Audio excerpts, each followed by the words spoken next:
and Winston, who was 39 and had a varicose ulcer above his right ankle, went slowly, resting several times on the way. On each landing, opposite the lift shaft, the poster with the enormous face gazed from the wall.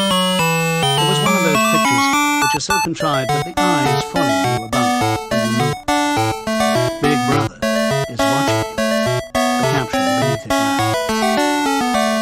Inside the flat, a fruity voice was reading out a list of figures which had something to do with the production of Pig-Eye. The voice came from an oblong metal plaque, like a dulled mirror, which formed part of the surface of the microphone.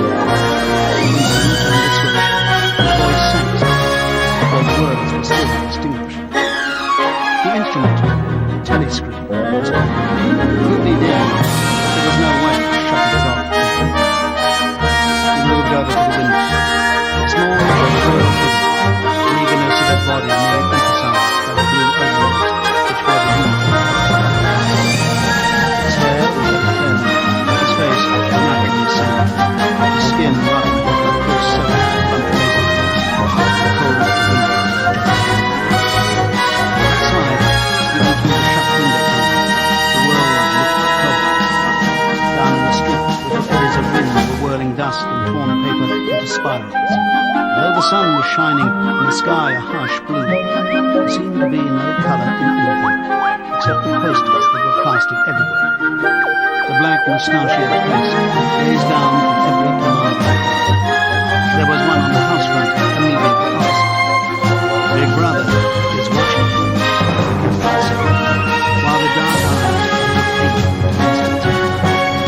Down at street level, another poster, torn at one corner, flapped fitfully in the wind, alternately covering and uncovering the single word, insect.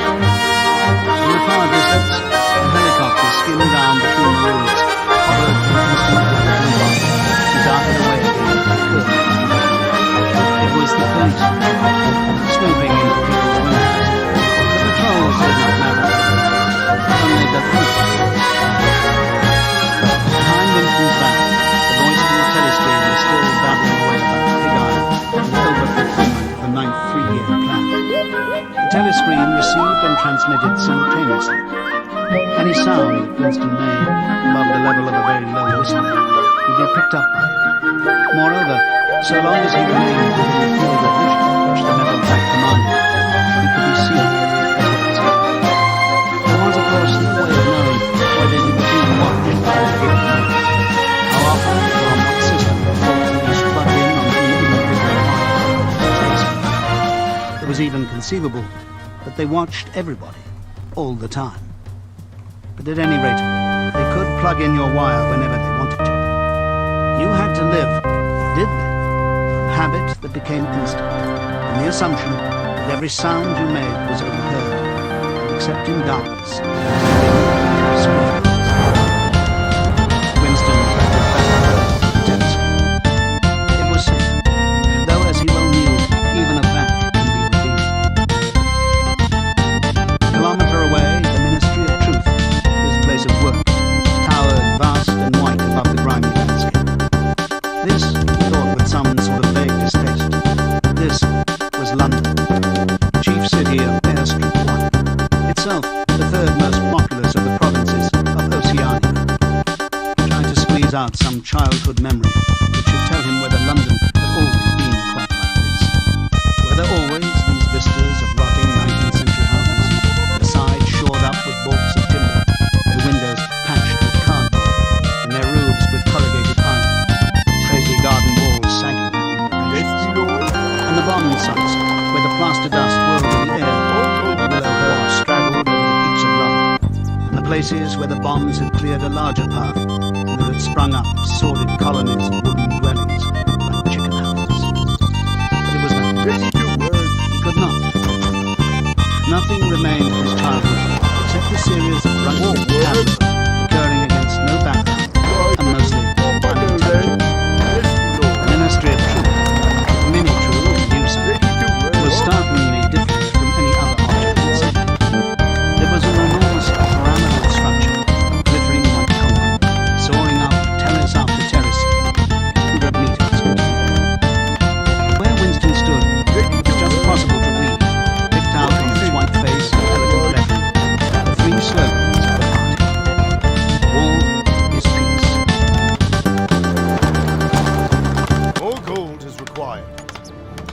Ready to work. is slavery. Ignorance is strength. What is it? Ministry of Truth contained, it said, 3,000 buildings above ground level and corresponding ramifications below. Ready to Scattered work. about London, there were just 3 other buildings of similar appearance and size. More work. So completely did they dwarf the surrounding architecture that from the roof of the 3 mansions, Yes, you could Lord. see all 4 All cool. simultaneously. All cool. They were the homes Ready of to the 4 work. ministries between which the entire apparatus of government was divided. Job done. Ministry of Truth, Yes, which Lord. concerned itself with news, entertainment, education, and the fine arts. The Ministry of Peace, which concerned itself with war. The Ministry of Love, which maintained law and order. And the Ministry of Plenty, which was responsible for economic affairs. Their names in Newspeak: What is it? Mini True, Mini Pax, More Mini work. Love, and Mini Plenty. Ready to work. Ministry of Love Work. was the real fun. There were no windows in the hall. Winston had never been inside the Ministry of Love, nor within half a kilometre. It was a place impossible to enter, except on official visits. Then only by penetrating through a maze of barbed wire entanglements, steel doors, hidden machinery nests. Even the streets leading up to its outer barriers were owned by faced guards in black uniforms, armed with pointed truncheons. Winston turned round. He had set his features into an expression of quiet confidence, which was applied to the red face of his group. Across the room, by leading the ministry at this time of death, he had sacrificed his life to the cause of truth, and he was aware that it was very true that the Lord was the $100,000 which had got to be saved. He took down from the shelf a bottle of Humpday, plain white label marked Victory Gin. He gave on the silver coin spoon as a Chinese recipe. Winston poured out many tea. Nerved himself in shock, dumped it down into his mouth. Instantly, his face turned scarlet, water ran out of his eyes. The stuff began to melt to dust. Moreover, in swallowing it, the sensation of being hit on the back of the head. Next moment, however, the burning in his belly died down. The world began to change. He took a cigarette from the front of the pack of thick blue cigarettes, and he cautiously held it upright, on the tobacco fell out. The next, more successful. He went out to the living room, sat down at the small table, that stood at the left of the telescope. From the table drawer, he took out a pencil, a bottle of ink, and a thick quarter-sized blank book with a red back and a marker cover. For some reason, the telescreen in the living room was in an unusual position. Instead of being placed as was normal in the end wall, where it could command the whole room, it was in the long one opposite the window. On one side of it was a shallow outlet, which Winston was now sitting in, and which, according to a builder, had been intended for protection. Sitting in the alcove and keeping well back, Winston was able to remain outside the range of the telescope, so hard to see. He could be heard, of course, but so long as he stayed in his present position, he could not listen what he did. It was partly an unusual geography, suggested the thing that was now happening. It also been suggested just take it.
Even with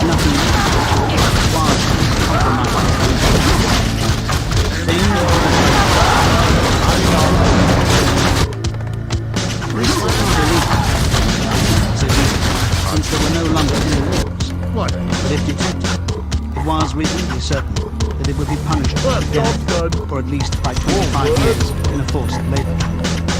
Job done. Winston fitted a nib into the pen and sucked it peacefully.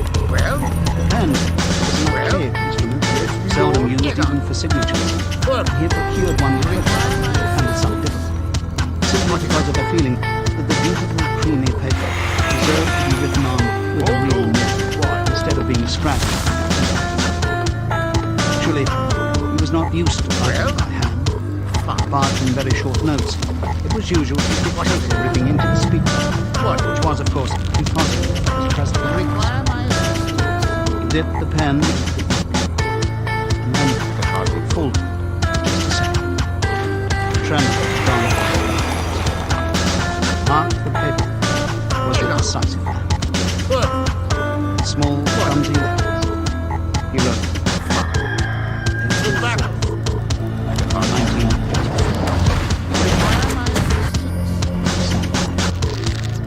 A sense of complete helplessness descended.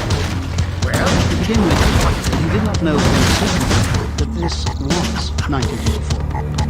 It must be around that date, since he was fairly sure that his age was 39, and he believed that he had been born in 1944 or 1945. But it was never possible nowadays to carry out anything within the year.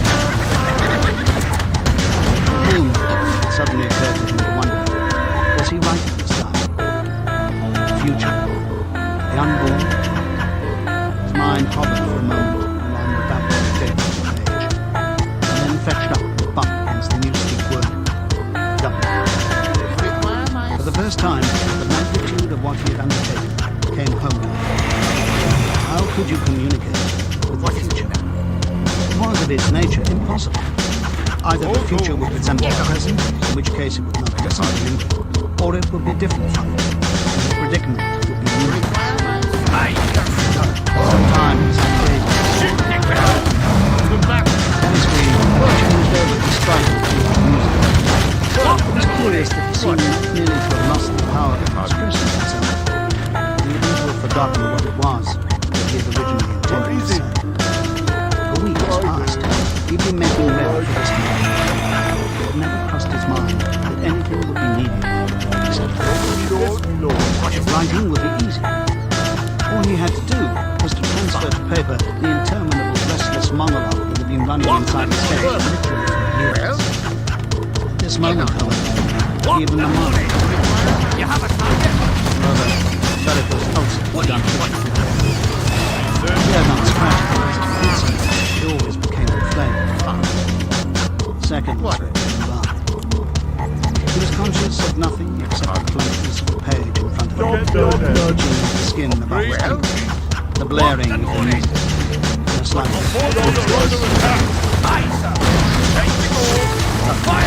he began right on. I'll take care of it. Was standing up and down, I'll take care of it. and finally through his doors.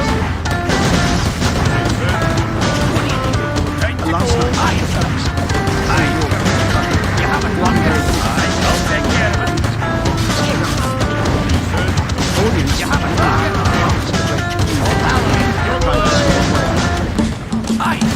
First you saw him wallowing along the water like a porpoise. Then you saw him through the helicopter's gunsets. Then it was for a pole, and the sea round him turned green. He sank suddenly as though the holes had let in the water. Audience shouted and laughed all the same. Then you saw a line full of children with a helicopter hovering. There was a middle-aged woman, might have been a Jewess, sitting up in the bow of the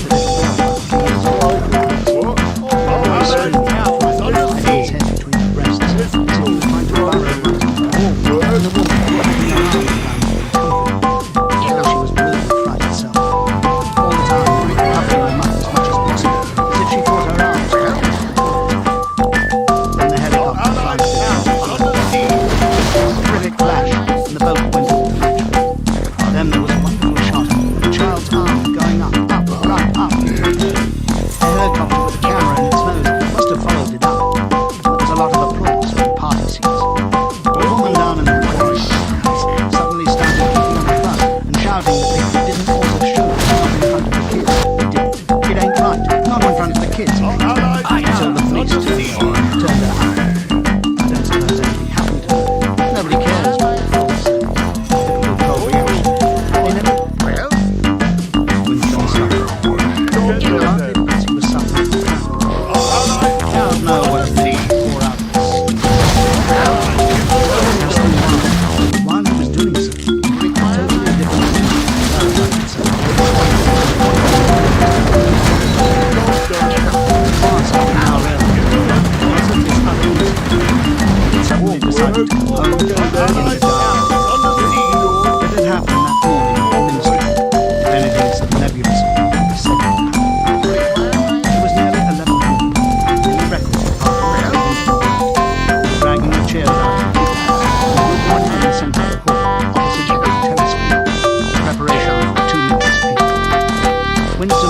easy hikes and general clean-mindedness Our allies' which he managed town to is carry under about. siege. Time. Look around. He disliked nearly all people, especially the young and pretty ones. It was always the women, and above all, the young ones, who were the most bigoted Our heroes. forces are under attack. The swallowers of slogans, the amateur spies, and nosers out under orthodoxy. But this particular girl gave him the impression of being more dangerous than most.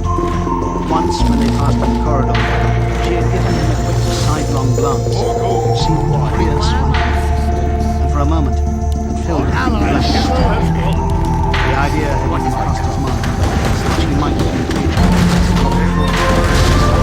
That was true, was very unlikely. Still, it continued to feel like two fucking things, which had fear mixed up as well as mistrust whenever she was near. The other person was a man named O'Brien, a member of the inner party, holder of some post so important and remote, Winston had only a dim idea of its nature. A momentary hush passed over the group of people around the chairs as they saw the black overalls of an inner party member approach. Yes, my lord. O'Brien was a large, burly man with a thick neck and a coarse, humorous, brutal face. In spite of his formidable appearance, he had a certain charm. He had a trick of resetting his spectacles on his nose, which was curiously designed, in some indefinable way, curiously civilized. It was a gesture which, if anyone had still thought in such terms, might have recalled the 18th century nobleman offering his snuff box. What you got? Winston had seen O'Brien perhaps a dozen times in almost as many years. I felt you just running. Hello. And not solely because he was intrigued by the contrast between O'Brien's urbane manner and his prize-fighter's physique. Much more was because of a secretly held belief, or perhaps not even a belief, merely a hope, that O'Brien's political orthodoxy was not. Take your time. Look around. Something in his face suggested Can I help you? and again, perhaps it was not even unorthodoxy that was written in his face, Take your time. but Look simple around. intelligence. But at any rate, he had the appearance of being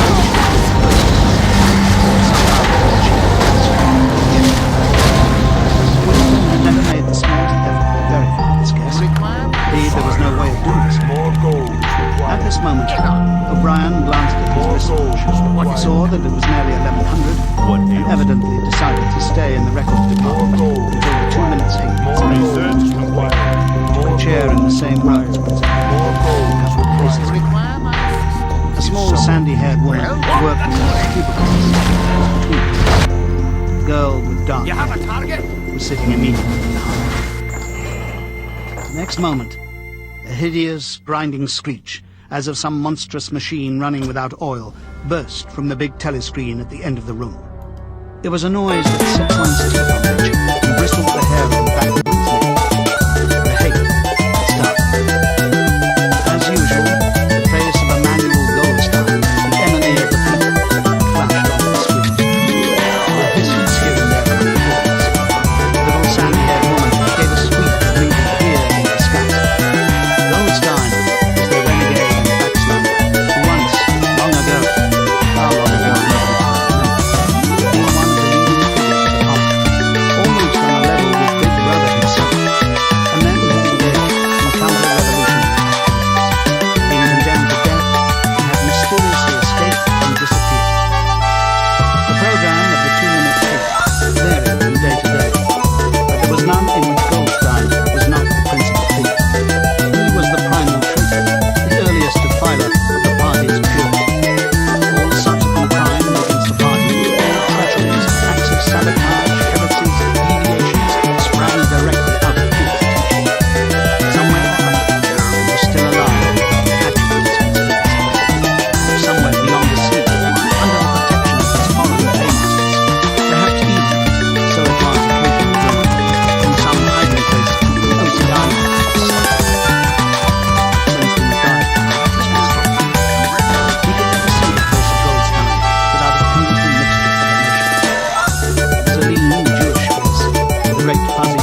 throwing it at the screen. It struck Goldstein's nose and bounced off. The voice continued. In a lucid moment, Winston found the tool shoving with the others and kicking his heel violently against the rung of his chair. The horrible thing about the 2 minutes was not that one was obliged to act a part, but that it was impossible to avoid joining in. Within 30 seconds, any pretense was always unnecessary. A hideous ecstasy of fear and vindictiveness, a desire to kill, to torture, to smash faces in with a sledgehammer, seemed to flow through the whole group of people like an electric current, turning one's will into a grimacing, screaming murder. And yet the rage one felt was an abstract, undirected emotion, switched from one object to another. Thus, at one moment, Winston's hatred was not turned against Goldstein at all, but on the contrary, against the big brother, party, in the thought. And at such moments, his heart went out to the lonely, derided heretic on the screen, sole guardian of truth and sanity in the world. Yet, the very next instant, he was at one with the people about him, and all was said At those moments, the secret loathing of Big Brother changed into adoration. Big Brother seemed to tower up an invincible, fearless protector, standing like a rock against the walls of hate. Goldstein, despite his isolation and his helplessness in the dark truth out of their existence, seemed like someone sinister and magical, capable by the mere power of his voice of betraying the structure of civilization. It was even possible that the switch was suddenly, by the sort of violent effort with one wrenches one's head away from the pillow in the night, Winston succeeded in transferring his hatred from the face on the screen. The dark-haired girl vivid, beautiful hallucinations flashed through his mind. He would flog her to death with a blunt punch. He would tie her naked to a stake and shoot her full of arrows unseen Sebastian. He would ravish her and cut her throat at the moment of climax. Better than before, moreover, he realized why it was that he hated her. He hated her because she was young and pretty and sexless, because he wanted to go to bed with her and would never do so, because round her sweet supple waist, to ask you to encircle it with your arm, there was only the odious scarlet sash, aggressive symbol of chastity. The hate rose to its climax. The voice of Goldstein had become an actual sheep's bleat, and for an instant... Tying the knot, losing your health coverage, or welcoming someone new. Might change because of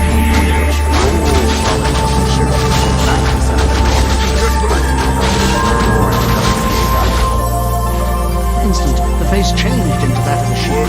Then the sheep face emerged, bigger, who seemed to be advancing.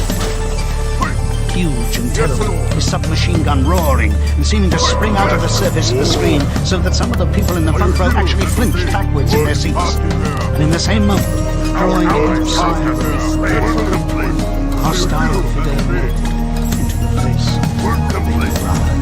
Black hair, black mustachio, full of power, mysterious power, and so vast that it almost filled up the screen. Nobody heard what Big Brother said. It was merely the words of encouragement, the sort of words that are uttered in the din of battle, not distinguishable from the restoring confidence by the fact of being exposed. And the face of Big Brother faded away. Instead, the three slogans of the party stood out to the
despite all his arrests and confessions and executions, to be sure that the Brotherhood was not simply wrong. Some days he believed in it, some days not. Was not. Only fleeting glimpses that might mean anything. Snatches of once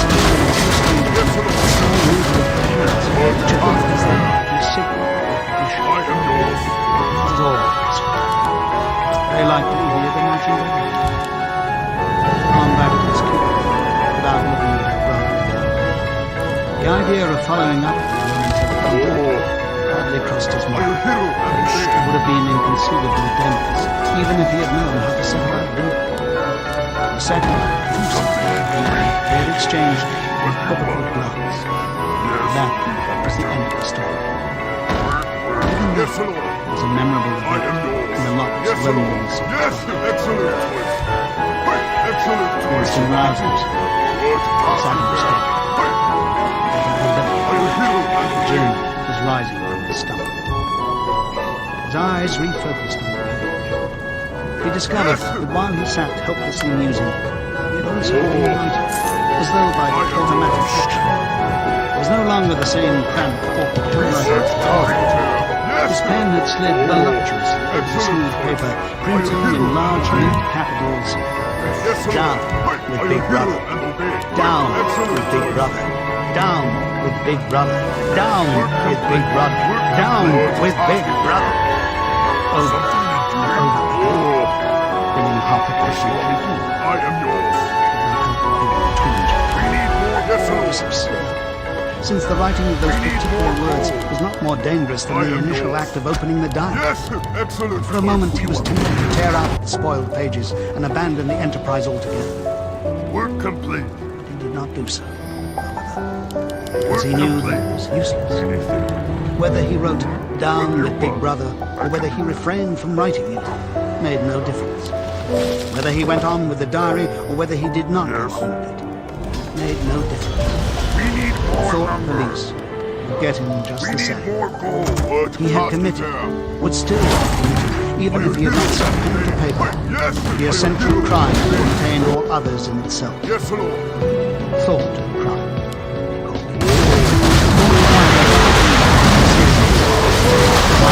Successful for a while, even for years. But sooner or later, they were bound to achieve. Research complete. Our allied hero has been slain. A sudden jerk out of sleep, the rough hand shaking on the shoulder, lights flaring in the eyes, the ring of heart. And the vast was rising. There was no time.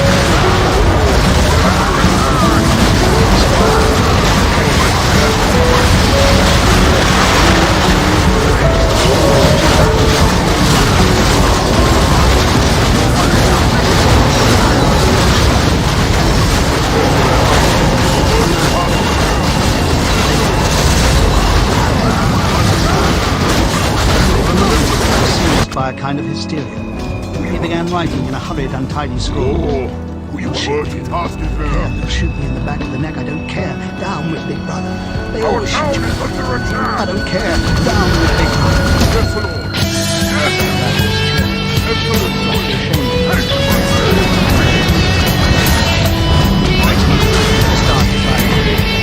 There was a knock on the door.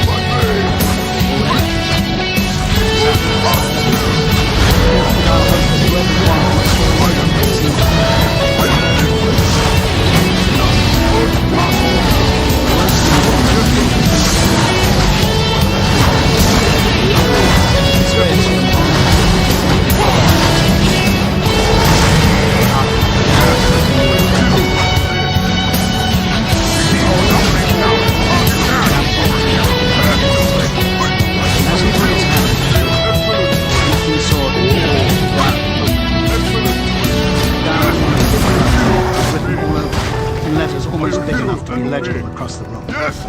Was inconceivably Our allied town is being attacked! He realized, even in his panic, he did not want to smart by shutting the door.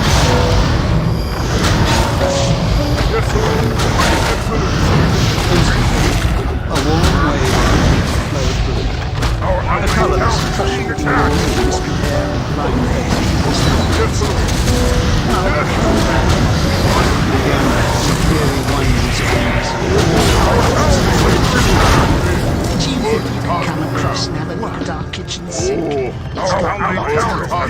Die! Absolute It was truth. Mrs. Parsons, the wife of a neighbour Yes. on the same floor. When you want. Mrs.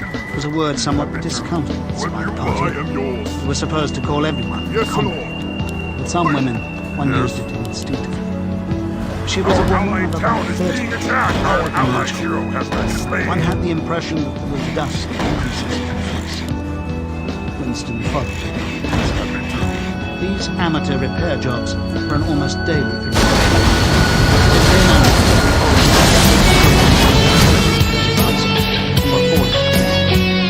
Glass filtered seasons and pipes burst into the half glass. The roof leaked whenever there was smoke. The heating system was usually running at half steam and it was not closed down altogether for the moment. Repairs, which had to be sanctioned by remote engines, which were liable to hold up even the mending of wheels. Of course, it's only because Tom's Parsons' flat was bigger than mine, and dingy in a different way. Everything had a battered trembling on it, as though the place had just been visited by some large violent attack. Games and elements, cotton sticks, boxing gloves, burst foot, a pair of sweaty shorts turned inside out, lay all over the floor. On the table there was a litter of dirty dishes and dog-eared boxes.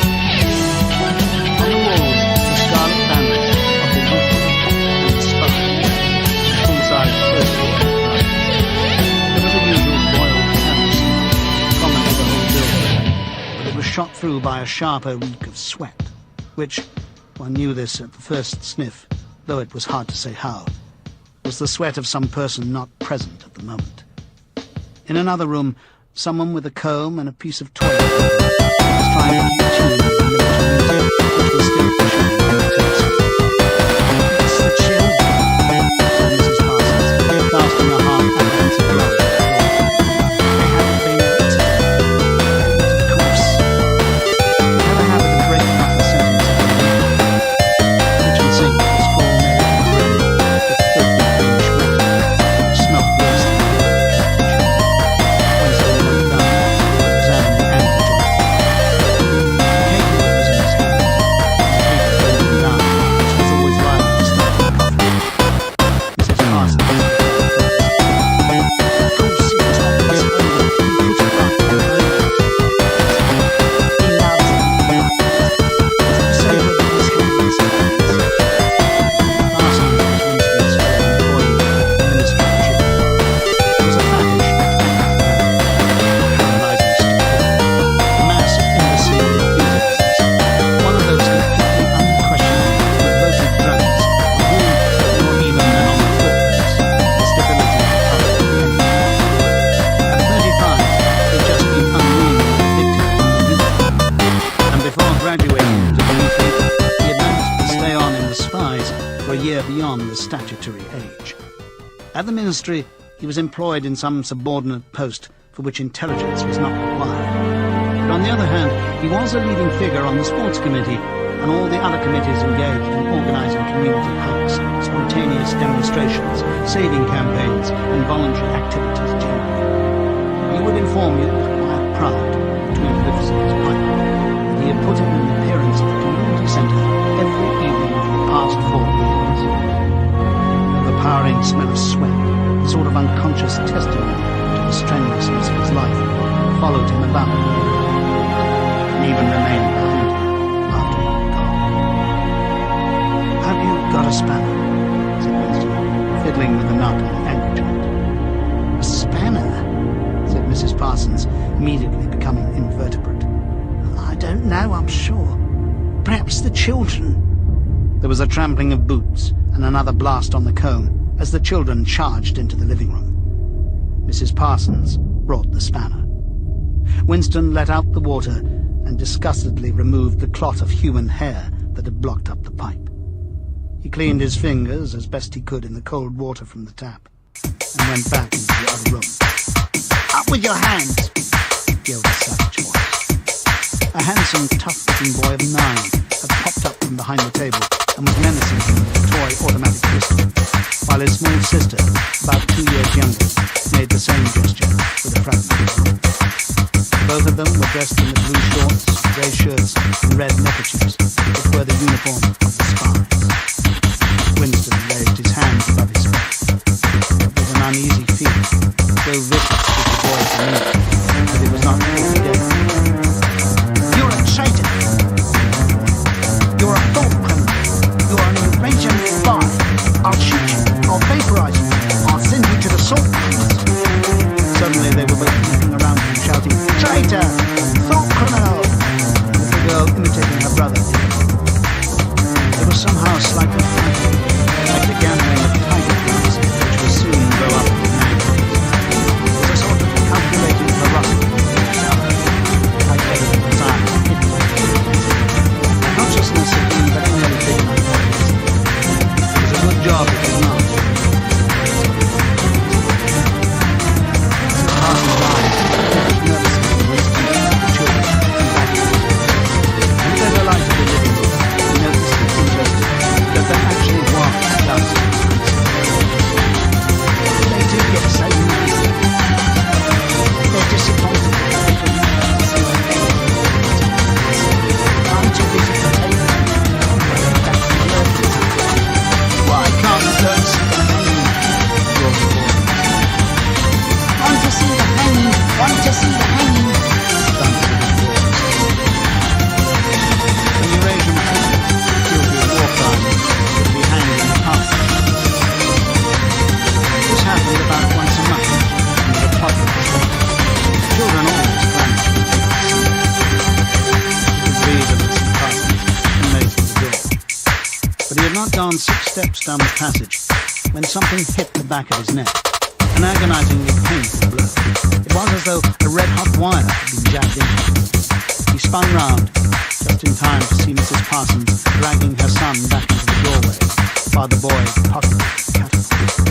"Goldstein!" bellowed the boy as the door closed on him. But what most struck Winston was the look of helpless fright on the woman's face. Back in the flat, he stepped quickly past the telescreen, sat down at the table, still rubbing his head. The music from the telescreen had stopped. Instead, a clipped military voice was reading out, with a sort of brutal relish, a description of the armaments of the new floating fortress, which had just been anchored between Iceland and the Faroe. Those children, a wretched woman listening to them. Another year, 2 years, and they would be wretched, night and day, simply unfulfilled. Nearly all children now. What was the worst of all was that by means of some organizations as the spies, they were systematically turned into ungovernable savages. And yet, this produced in them no tendency to rebel against the discipline of the party. On the contrary, they adored the party and everything connected. The songs, the processions, the banners, the hiking, the drilling with dummy rifles, the yelling of slogans, the worship of the party. All was sort of glorious symbolism. All their ferocity was turned out against the enemies of the state, against foreigners, traitors, saboteurs, cults. It was almost normal fight,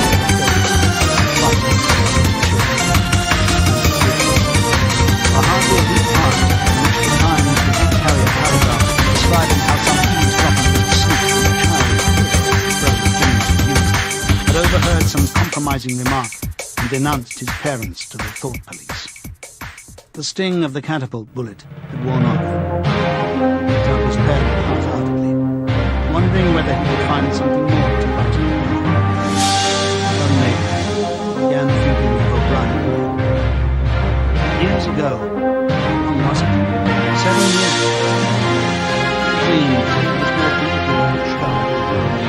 Someone, sitting to one side of him, had said as he passed, "You surely is all of us." There was something that was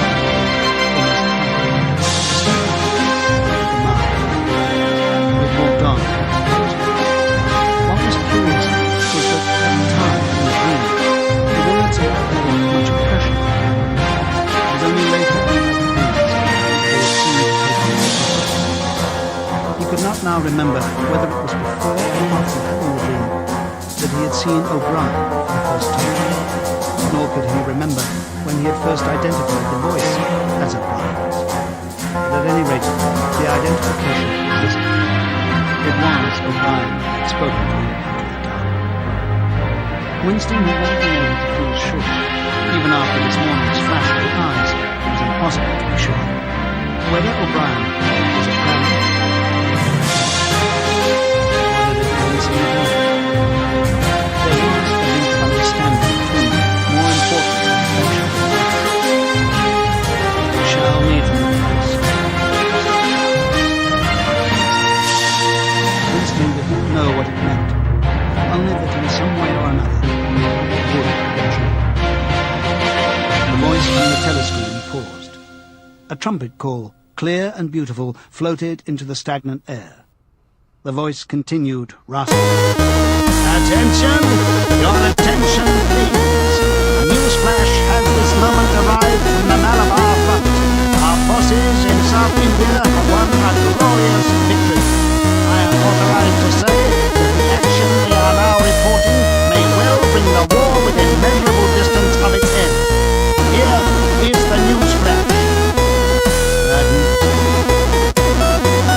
Sure enough, following on the recording description of the annihilation of the Eurasian army, the stupendous figure of came the announcement that, as from the next day, the chocolate ration would be reduced from 30 grams.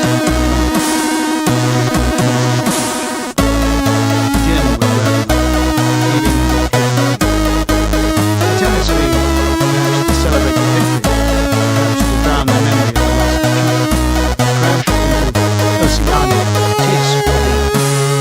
He was supposed to stand at attention. However, Oceania, Tis 14, gave way to the left.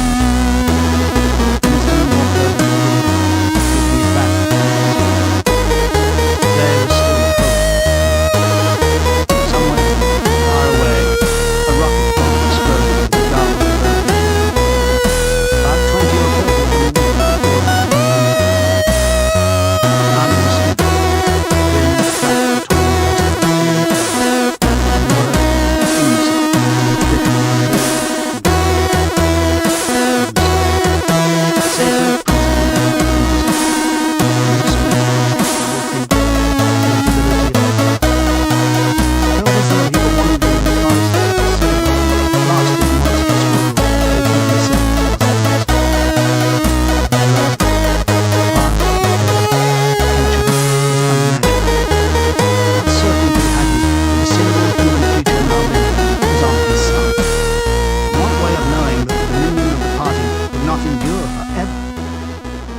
answer.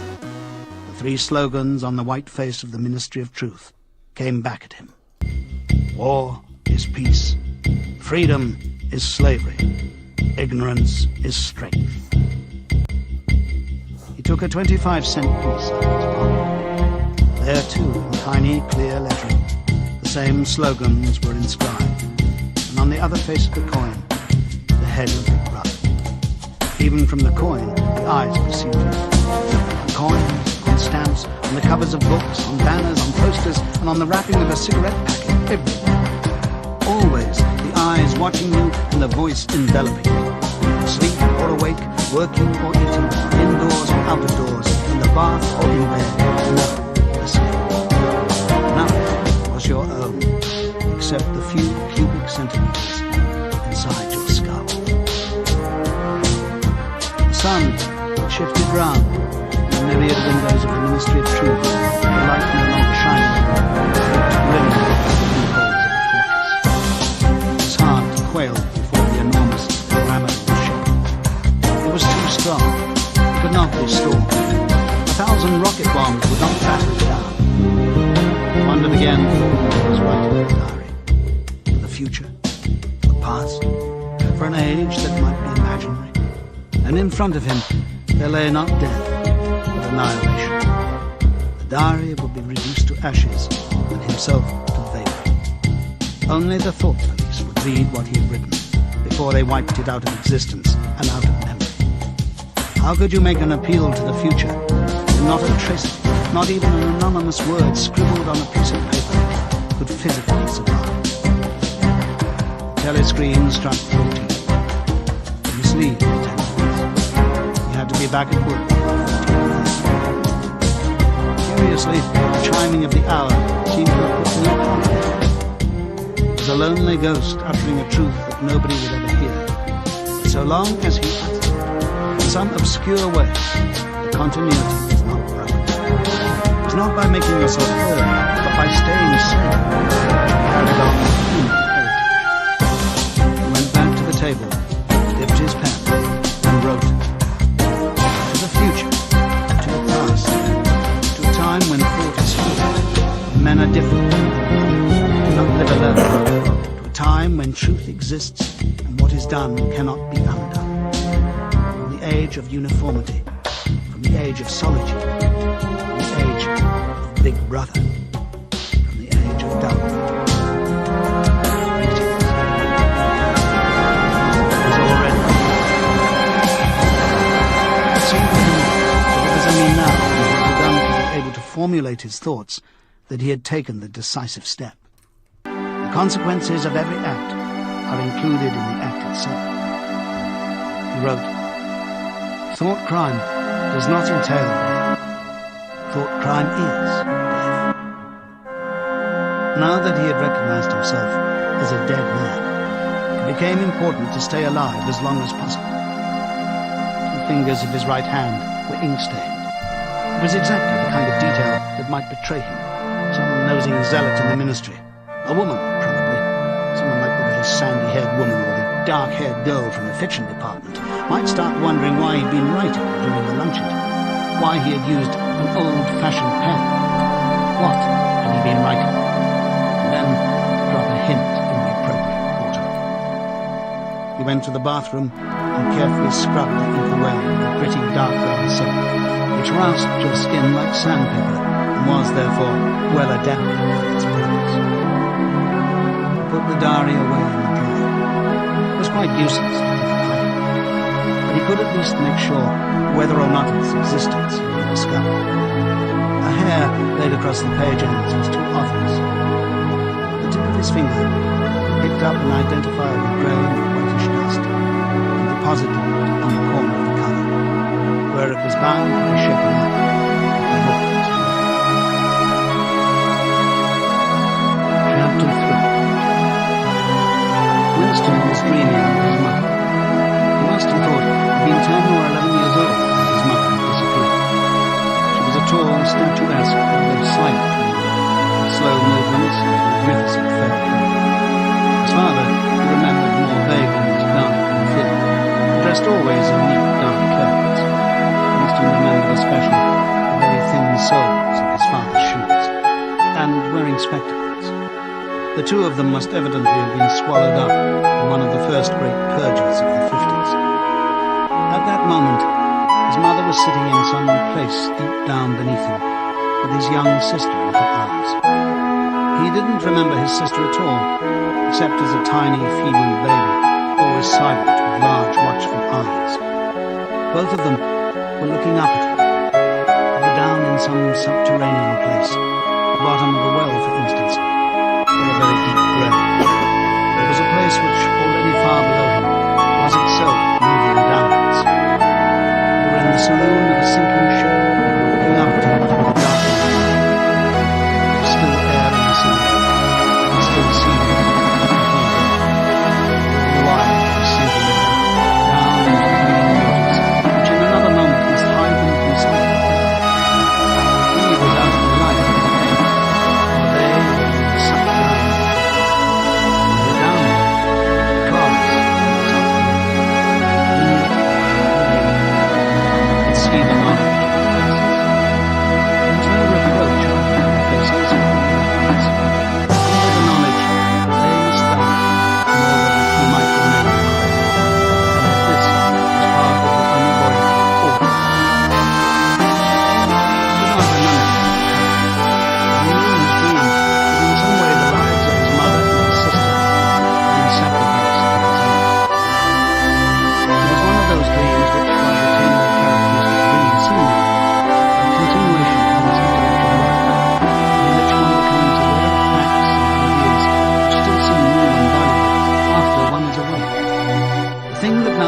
immediately struck Winston was that his mother's death, only 30 years ago, had been tragic and sorrowful in a way that was no longer possible. Tragedy, he perceived, belonged to the ancient time, to a time when there was still privacy, love, friendship, and when the members of a family stood by one another without needing to know the reason.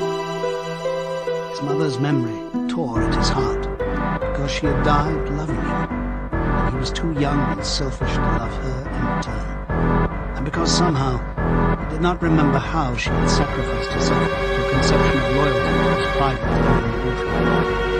Such things, he saw, did not happen today. Today there was fear, hatred, and pain. No dignity of emotional, deep, complex sorrows. All this he seemed to see in the large eyes of his mother and his sister, looking up at him through the green water, hundreds of fathoms down, and still sinking. Suddenly, he was standing on shore of springy turf, on a summer evening when the slanting rays of the sun gilded the ground. The landscape he was looking at occurred so often in his dreams that he was never fully certain whether or not he had seen it in the real life. In his waking thoughts, he called it the gold country. It was not the costume, what attracted him across it, and more. In the ragged hedge on the opposite side of the road, the boughs of the elm trees were swaying and the leaves were stirring in dense masses of the woman's hair. Somewhere near the town, clear, slow moving stream, dace was swimming in pools and flower trees. A girl with dark hair was coming toward him across the field. With what seemed a single movement, she tore off her clothes and flung them disdainfully aside. Her body was white and smooth, but it aroused no desire in him. Indeed, he barely looked at it. What overwhelmed him in that instant was admiration for the gesture with which she had thrown her clothes aside. With its grace and carelessness, it seemed to annihilate a whole culture, a whole system of thought, as though Big Brother and the party and the thought police could all be swept into nothingness by a single splendid movement of the arm. That, too, was a gesture belonging to the ancient time. Winston woke up with the word Shakespeare on his lips. The telescreen was giving forth an ear-splitting whistle, which continued on the same note for 30 seconds. It was 07:15, getting up time for office workers. Winston wrenched his body out of bed, naked, for a member of the outer party received only 3,000 clothing coupons annually, and a suit of pajamas was 600. He seized a dingy singlet and a pair of shorts that were lying across a chair. The physical jerks would begin in 3 minutes. Next moment, he was doubled up by a violent coughing fit, which nearly always attacked him soon after waking up. It emptied his lungs so completely that he could only begin breathing again by lying on his back and taking a series of deep gasps. His veins had swelled with the effort of the cough, and the varicose ulcer had started itching. 30 to 40 group, yapped a piercing female voice. 30 to 40 group, take your places, please. 30s to 40s. Winston sprang to attention in front of the telescreen, upon which the image of a youngish woman, scrawny but muscular, dressed in tunic and gym shoes, had already appeared. Arms bending and stretching, he rapped out. Take your time by me. 1, 2, 3, 4. 1, 2, 3, 4. Come on, comrades, put a bit of life into it. 1, 2, 3, 4. 1, 2, 3, 4. The pain of the coughing fit had not quite driven out of Winston's mind the impression made by his dream, and the rhythmic movements of the exercise restored it somewhat. As he mechanically shot his arms back and forth, wearing on his face the look of grim enjoyment which was considered proper during the physical jerks, he was struggling to think his way backwards into the dim period of his early childhood. It was extraordinarily difficult. Beyond the late 50s, he failed. Only when the stern record of the even the outline of his own life was possible. He remembered photographs, probably not present. He remembered the details of incidents without being able to recapture the atmosphere. There were long and blank periods where shooting silence. Everything was different.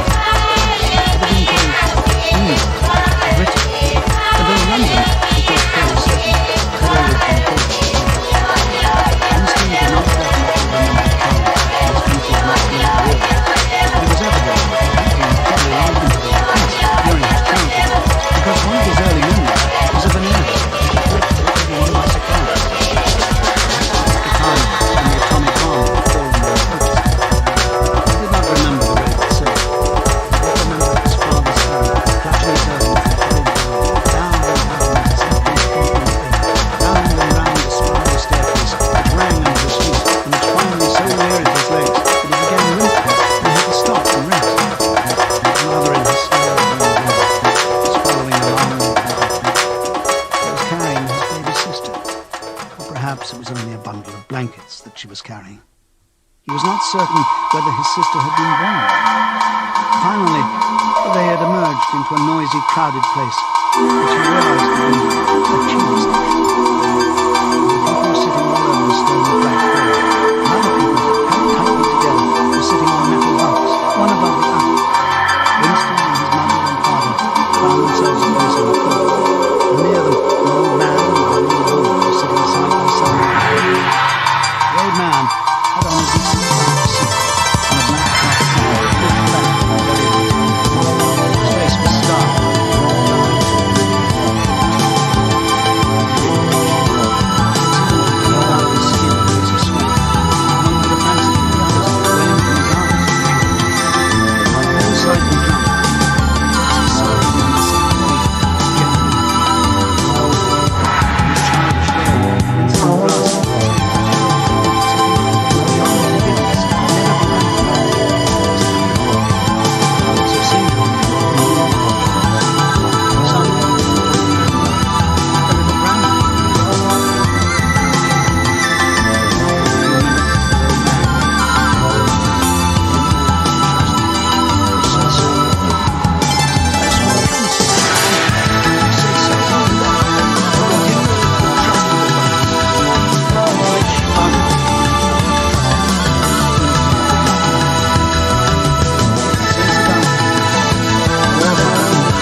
It never happened. That surely was more terrifying than the torture. The party said Luciano had never been in the alliance. He, Winston Smith, knew that Luciano had been in the alliance with the invasion a shorter time as 4 years ago. Only to reveal which in any case was soon undeniable. Before others accepted the rise of the party, if all records told the same story,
guardian of democracy.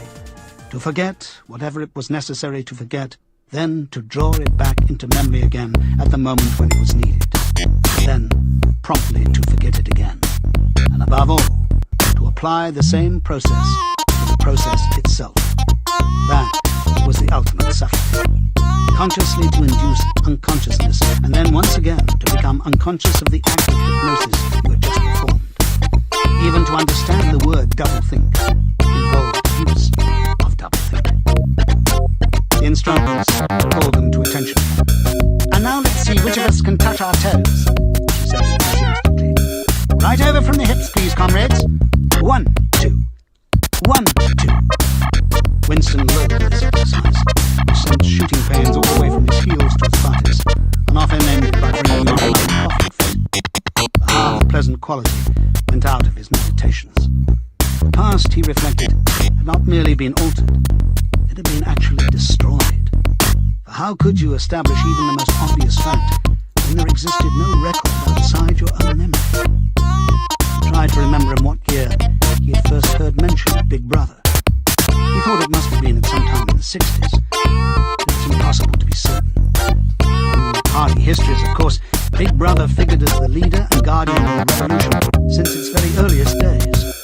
His exploits have been gradually pushed backwards in time until already they extended into the fabulous world of the 40s and the 30s, and the capitalists in their strange cylindrical hats still rode through the streets of London in great gleaming motor cars or horse carriages with glass sides. There was no knowing how much of this legend was true and how much invented. Winston could not even remember at what date the party itself had come into existence. He did not believe he had ever heard the word insult before 1960, but it was possible that in its old school form, in the socialism, it had been current. Sometimes believed it was not true, for example, as was claimed in party history books, that the party had invented airplanes. Airplanes since its earliest time. It was never in evidence. Yes, it was, in his whole life. He was mistaken, and on that occasion, Smith! 6079 Smith W. Yes, you! Then lower, please. You better than that. Not trying. Lower, please. That. Now, stand at ease, hold squad, and watch me. So, his face remained discreet. Never shakes. Never shakes. A single stood watching Martin's face, raised the arm. With remarkable weakness. Bent over. There, comrade. That's how I want to see you doing. Watch me again. I'm 39 and I've had 4 children. Now look. See, my meals aren't fed. For all the work to do one. Anyone under 45 is perfectly capable of touching his toes.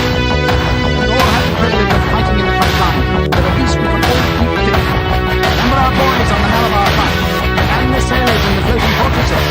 Just think what they have to do. Now, try again. That's better, comrade. That's much better.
and in the sidewall, within easy reach of Winston's arm, a large oblong slit, protected by a wire gate.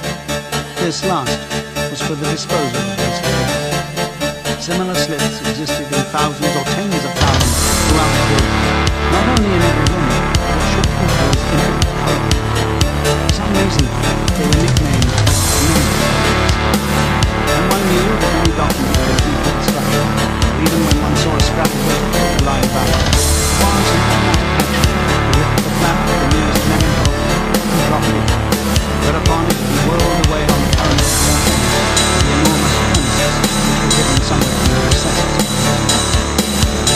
Winston examined the rest of the paper,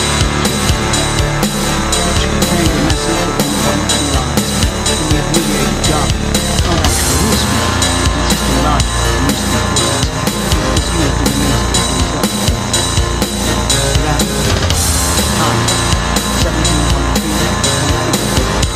leaving the speech is now recorded, captured, record. Time, 18 of 12.83, forecast 3.3, full quarter, 83 mistakes, verified current issue. Times 14.2.84, mini plenty, amount quoted, chocolate, rectified. Times 3.12.83, reporting DB day order, double plus under, rest unpersonal, rear right, full wide, up south, 25. The vague feeling of satisfaction, Winston laid the fourth message aside. It was a impetus in this one job, in fact the death. The other 3 were routine matters, though the second one would probably mean some tedious waiting for the listeners to figures. Winston dialed back numbers on the telescreen and called for the appropriate issues of the Times. He slid out with him at the tube after only 10 minutes. Messages he had received referred to articles and news items which, for one reason or another, was not necessary to fulfill, or, as the official phrase had it, to rectify. For example, it appeared from the Times on the 17th of March that Big Brother, in his speech of the previous day, had predicted that the South Indian front would remain quiet, but that the Eurasian offensive would shortly be launched in North Africa. As it happened, the Eurasian Higher Command launched its offensive in South India and Lieutenant Humpday. It was therefore necessary to rewrite a paragraph of Big Brother's speech in such a way as to make him predict the thing that had actually happened. Again, the Times of the 19th of December had published the official forecast of the output of various classes of consumption goods in the 4th quarter of 1983, which was also the 6th quarter of the 93 plan. Today's issue contained the statement of the actual output, in which it appeared that the forecasts were in every instance grossly wrong. Winston's job was to rectify the original figures by making them agree with the later ones. As for the third message, it referred to a very simple error which could be set right in a couple of minutes. As short a time ago as February, the Ministry of Plenty issued a promise, a categorical pledge, in official words, that there would be no reduction of the chocolate ration during 1984. Actually, as Winston explained, the chocolate ration was to be reduced from 30 grams to 20 at the end of the present year. All that was needed was to substitute for the original promise a warning that it would probably be necessary to reduce the ration at some time. As soon as Winston had dealt with each of the messages, he kept his written corrections to the appropriate copy of the Times and pushed them into the new message. Then, with a movement which was as nearly as possible unconscious, he crumpled up the original message, notes he himself had made, and dropped them into the memory. He devoured the papers. What happened in the unseen labyrinth which the pneumatic tubes led him, he did not know in detail. He did know the general. As soon as all the corrections which happened to be necessary in any particular number of times had been assembled and collated, that number would be reprinted, the original copy destroyed, and the correct copy placed on the files instead. This process of continuous alteration supplied not only to newspapers, books, periodicals, pamphlets, posters, leaflets, films, soundtracks, cartoons, photographs, to every kind of literature or documentation which might conceivably hold any political or ideological significance. Day by day, and almost minute by minute, the past was brought up to date. In this way, every prediction made by the party could be shown by documentary evidence to have been correct. Nor was any item of news or any expression of opinion which conflicted with the needs of the moment ever allowed to remain on record. All history was a palimpsest, scraped clean and re-inscribed exactly as often as was necessary. In no case would it have been possible, once the deed was done, to prove that any falsification had taken place. The largest section of the records department, far larger than the one in which Winston worked, consisted simply of persons whose duty it was to track down and collect all copies of books, newspapers and other documents which had been superseded and were due for destruction. A number of the times, which might, because of changes in political alignment or mistaken prophecies uttered by Big Brother, have been rewritten a dozen times, still stood on the files bearing its original date, and no other copy existed to contradict it. Books also were recalled and rewritten again and again, and were invariably reissued without any admission that any alteration had been made. Even the written instructions which Winston received, and which he invariably got rid of as soon as he had dealt with them, never stated or implied that an act of forgery was to be committed. Always, the reference was to slips, errors, misprints, or misquotations, which was necessary to put right in the interests of accuracy. But actually, he thought, as he readjusted the Ministry of Printer's figures, it was not even forgery. It was merely the substitution of one piece of nonsense for another. Most of the material which he was dealing with had no connection with anything real, not even the kind of connection that is contained in a direct line. Statistics, just as much a fantasy in their original version as in their record version. A great deal of the time, you were expected to make them up out of your head. For example, the Ministry of Printer's forecast had estimated the output of books per quarter at 145 million pairs. The actual output was given as 62 million. Winston, however, in rewriting the forecast, marked the figure down to 57 million, so as to allow for the use of claim the quota had been overfilled. In any case, 62 millions is no nearer the truth than 57 millions, or than 145 millions. Very likely, no books had been produced at all. Likelier still, nobody knew how many had been produced, much less compared.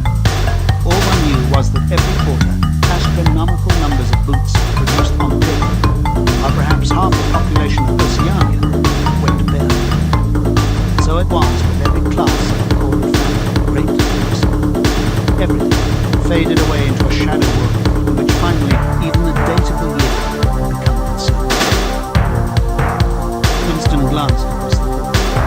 In the corresponding cubicle on the other side, a small, precise-looking, dark-chinned man named Tate was working steadily away with a folded newspaper on his knee and his mouth very close to the mouthpiece of the speakwrite.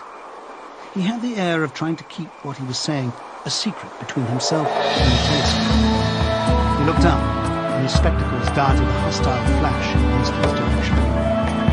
Winston hardly knew Tillotson, and had no idea what work he was employed on. People in the records department did not readily talk about their jobs. In the long, windowless hall with its double row of cubicles, its endless rustle of papers and hum of voices murmuring into speakwrites, quite a dozen people whom Winston did not even know by name, though he daily saw them hurrying to and fro in the corridors or gesticulating with Tooney's hate. He knew that in the cubicle next to him, a little woman with sandy hair toiled day in and day out, simply tracking down and reading from the press the names of people who had been vaporized and were therefore considered never to have existed. There was a certain fitness in this, since her own husband had been vaporized a couple of years earlier. And a few cubicles away, a mild, ineffectual, dreamy creature named Applefoot, with very hairy ears and a surprising talent for juggling with rhymes and meters, was engaged in producing garbled versions, definitive texts, called, of poems which had become ideologically offensive, but which, for one reason or another, were to be retained in the anthologies. And this hall, with its 50 workers or thereabouts, was only one subsection, a single cell, as it were, in the huge complexity of the records department. Beyond, above, below, were other swarms of workers engaged in an unimaginable multitude of jobs. There were the huge printing shops with with their sub-editors, their typography experts, and their elaborately equipped studios for the faking of photographs. There was the teleprogram section with its engineers, its producers, and its teams of actors, specially chosen for their skill in imitating voices. There were the armies of reference clerks, whose job was simply to draw up lists of books and periodicals which were due for recall. There were the vast repositories where the corrected documents were stored, and the hidden furnaces where the original copies were destroyed. Somehow or other, quite anonymous, there were the directing brains who coordinated the whole effort and laid down the lines of policy which made it necessary that this fragment of the past should be preserved, that one falsified, and the other rubbed out of existence. And the Records Department, after all, was itself only a single branch of the Ministry of Truth, whose primary job was not to reconstruct the past, but to supply the citizens of Oceania with newspapers, films, textbooks, telescreen programs, plays, novels, with every conceivable kind of information, instruction, or entertainment. A statue to a slogan, from a lyric poem to a biological treatise, and from a child's spelling book to a newspeak dictionary. And the ministry had not only to supply the multifarious needs of the party, but also to repeat the whole operation at a lower level for the benefit of the proletariat. There was a whole chain of separate departments dealing with proletarian literature, music, drama, and entertainment generally. Here were produced rubbishy newspapers containing almost nothing except sport, crime, and astrology, sensational 5-cent novelettes, films oozing with sex, and sentimental songs which were composed entirely by mechanical means for a special kind of kaleidoscope known as a versificator. There was even a whole subsection, performance, as it was called in the newspaper, engaged in producing the lowest kind of pornography, which was sent out in sealed packets, in which no party member, other than those who worked on it, was permitted. The messages stood out in pneumatic tube or instrument. They were simple, disposed of in the two minutes hateful. When the hate was over, he returned to his cubicle, took the newspeak dictionary from the shelf, pushed the speak button to one side, cleaned his spectacles, and settled down to his main meal. Winston's greatest pleasure in life was in his work. Most of it was a tedious routine, but included but also jobs so difficult and infinite that you could lose yourself in them as in the depths of a mathematical problem. Delicate pieces of forgery in which you had nothing to guide you except your knowledge of the principles of insight and your estimate of what the party wanted you to say. Winston was good at this kind of thing. On occasion, he had even been entrusted with the rectification of the Times legal documents, which were written entirely in newspaper. He unrolled the message and set aside early. It ran, Times, 3.12 and 8. According to the day order, double plus ungood reps, unpersons, rewrite, all-wise, upsell, and divide. In old speak, standard English, this might be rendered, the reporting of Big Brother's order for the day in the Times of December 3rd, 1983 is extremely unsatisfactory and makes reference to non-existent persons. Rewrite it in full and submit your draft to higher authority before filing. Winston read through the offending article. Big Brother's order for the day, it said, had been chiefly devoted to praising the work of an organisation known as FFCC, which supplied cigarettes and other comforts for the sailors in the floating fortresses. A certain Comrade Opus, a prominent member of the inner party, had been singled out for special mention and awarded a decoration, Order of Conspicuous Merit, second class. 3 months later, FFCC had suddenly been dissolved with no reason given. You could assume that Withers and his associates were now in disgrace. There had been no report of the matter in the press or on the telescreen. And that was to be expected, since it was unusual for political offenders to be put on trial or even publicly denounced. Red purges involving thousands of people, public trials of traitors and thought criminals who made abject confessions of their crimes and were afterwards executed. A special showcases, not occurring oftener than once in a couple of years. More commonly, people who had incurred the displeasure of the party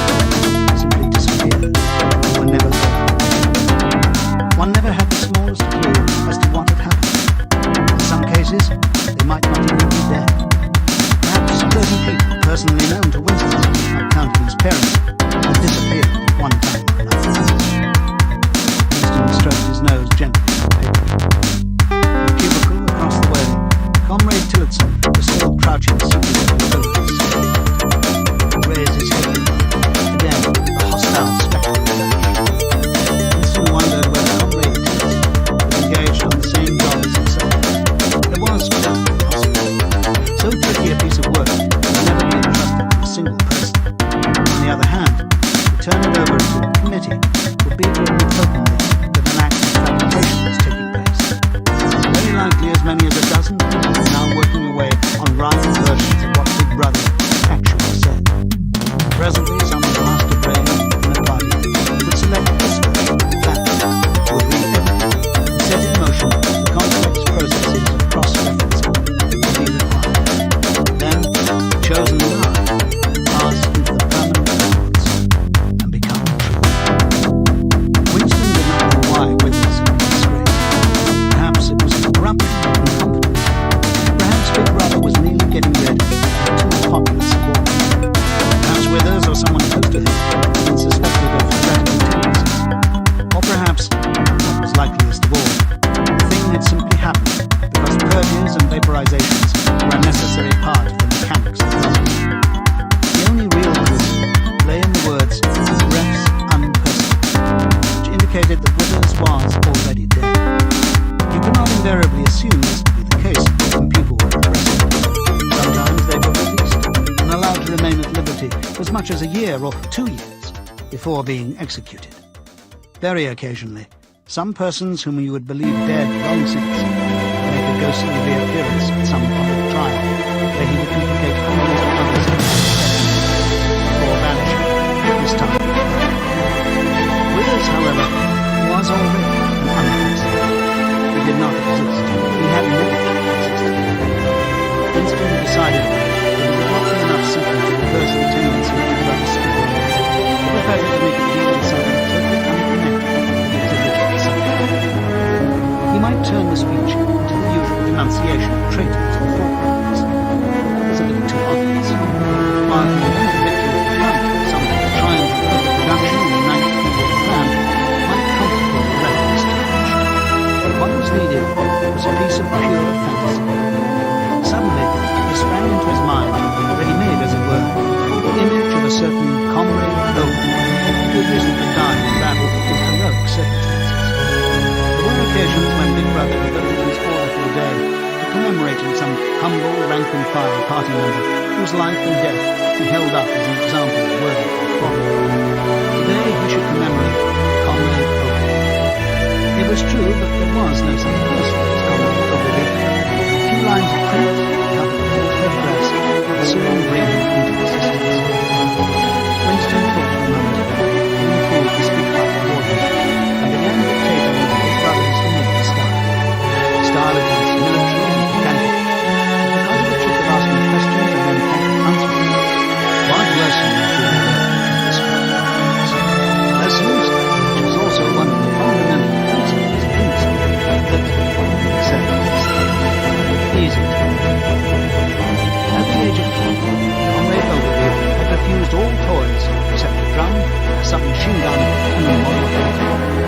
At 6, a year early, by special relaxation of rules, he had joined the Spies. At 9, he had been a troop leader. At 11, he had denounced his uncle to the foot police after overhearing a conversation which appeared to him to have criminal tendencies. At 17, he had been a district organizer of the Junior Anti-Sex League. At 19, he had designed a hand grenade which had been adopted by the Ministry of Peace and which, at its first trial, had killed 31 Eurasian prisoners in one place. At 24, he perished in action.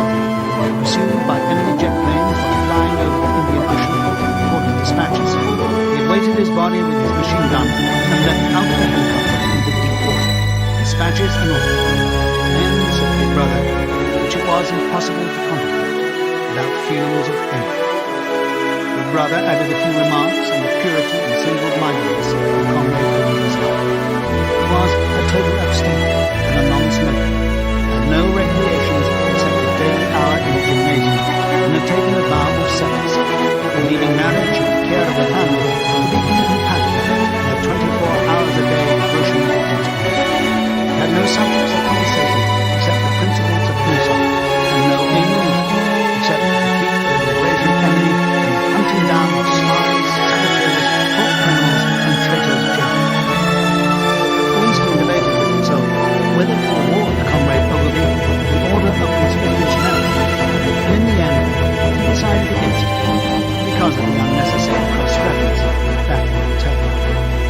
Once again, he glanced at his rifle in the opposite cube. Something seemed to tell him that Circuit was busy on the same job as himself. There was no way of knowing whose version would finally be adopted, but he felt a profound conviction that it would be his own. Comrade Ogilvy, unimagined an hour ago, was now a fact. It struck him as curious that you could create dead men, but not living ones.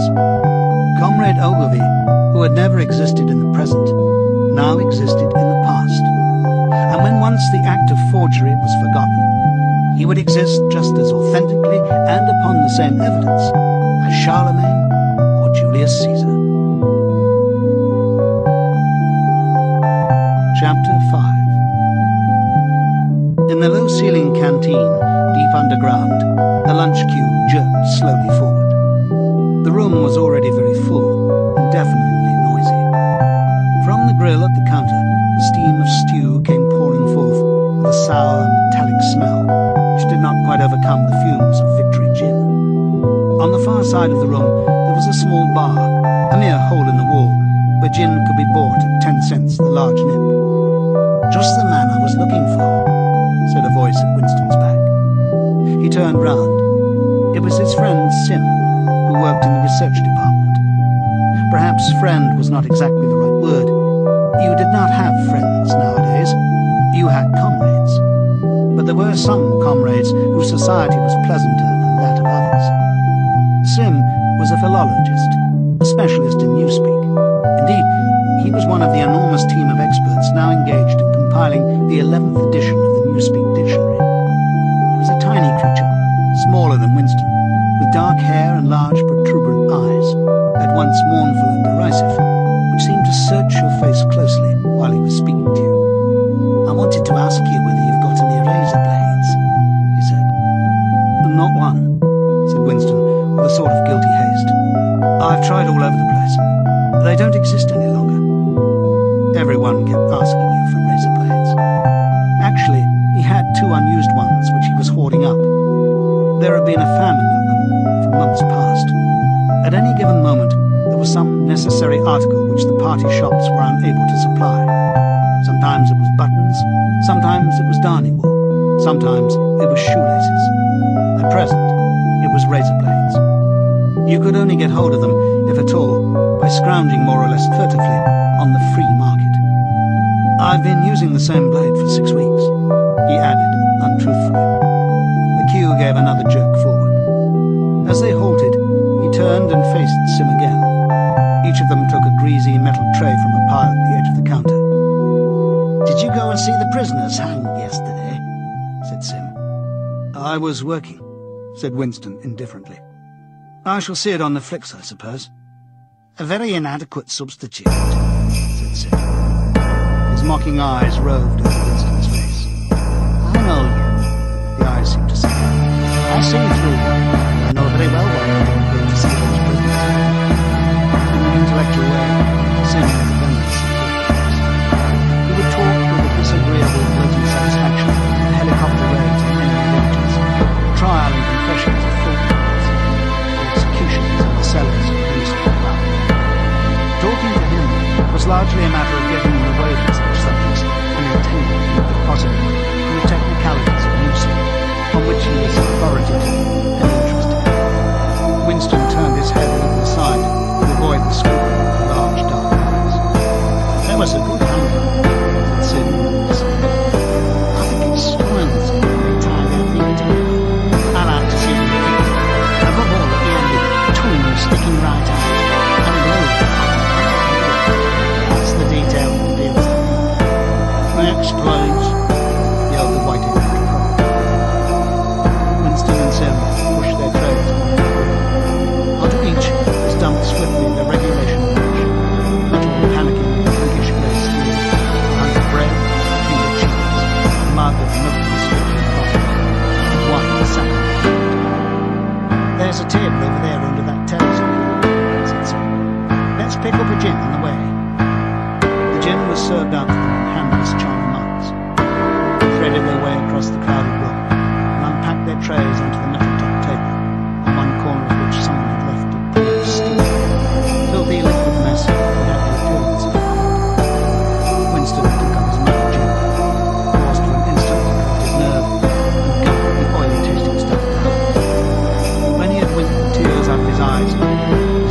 discovered. He began swallowing a spoonful of stew, which hid among its general sloppiness were cubes of spongy peach stuff, which was probably preparation. Neither of them spoke again till they had emptied their pack. At the table at Winston's left, behind his back, someone was talking rapidly and continuously, a harsh gabble almost like the clacking of a drum, which pierced the general uproar. "How's the dictionary getting on?" said Winston, raising his voice to overcome the noise. "Slowly," said Sim. "I'm on the adjectives. That's fascinating." He brightened up immediately at the mention of newspaper. He pushed his pannikin aside, took up his hunk of bread in one delicate hand and his cheese in the other, and leaned across the table so as to be able to speak without shouting. "The 11th edition is the definitive edition," he said. "They're getting the language into its final shape, the shape it's going to have when nobody speaks anything else. When we've finished with it, people like you will have to learn it all over again. You think, I dare say, that our chief job is inventing new words. Not a bit of it. We're destroying words. Scores of them, hundreds of them, every day. We're cutting the language down to the bone. The 11th edition won't contain a single word that will become obsolete before the year 2050. He bit hungrily into his bread and swallowed a couple of mouthfuls, then continued speaking with a sort of pedant's passion. His thin dark face had gone animated. His eyes had lost their mocking expression and grown almost empty, except for kids of the destruction of words. Of course, the great waste is in verbs and adjectives. There are hundreds of nouns that have got in the world. It isn't only the simple. There are also the antonyms. After all, what justification is there for a word which is simply the opposite of some other words? A word contains is something itself. Take the word qualities. Look at the word qualities. That means that the word bad. Only will do just as well. Better because it's the exact opposite, which the word is not. Or again, if you want to study the notion of good, what sense is there in having a whole string of vague, useless words like excellent, splendid, and all the rest of it? Useful covers the meaning, or double useful, if you want something stronger still. Of course, we use those words already in the combination of useful and nothing else. In the end, the whole notion of goodness and badness will be covered by only 6 words. In reality, only one word. Don't you see the beauty of that, Winston? It was Bleakley's idea originally, of course. He added, smiling. A sort of vapid eagerness flitted across Winston's face at the mention of his brother. Nevertheless, Sim immediately detected a certain lack of enthusiasm. "You haven't a real appreciation when you speak, Winston," said he. "Even when you write it, you still think you can't speak. I've read some of those pieces that you write in the Times they're translations. In your mind, you prefer to stick words with all its vagueness and useless shades of meaning. You don't grasp the beauty of the destruction of words.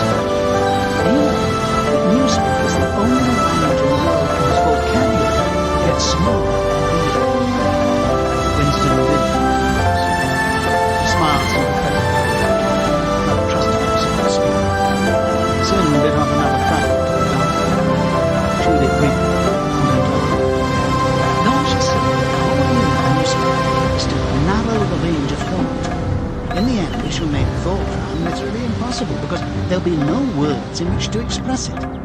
Every concept that can ever be needed will be expressed by exactly one word, with its meaning rigidly defined and all its subsidiary meanings rubbed out and forgotten. Already in the 11th edition, we're not far from that point. But the process will still be continuing long after you and I are dead. Every year, fewer and fewer words, and the range of consciousness always a little smaller. Even though, of course, there's no reason or excuse for permitting thought round. It's merely a question of self-discipline, reality control. But in the end, there won't be any need even for that. The revolution will be complete when the language is perfect. Newspeak is Ingsoc, and Ingsoc is Newspeak. He added with a sort of mystical satisfaction. Has it ever occurred to you, Winston, by the year 2050, at the very latest, not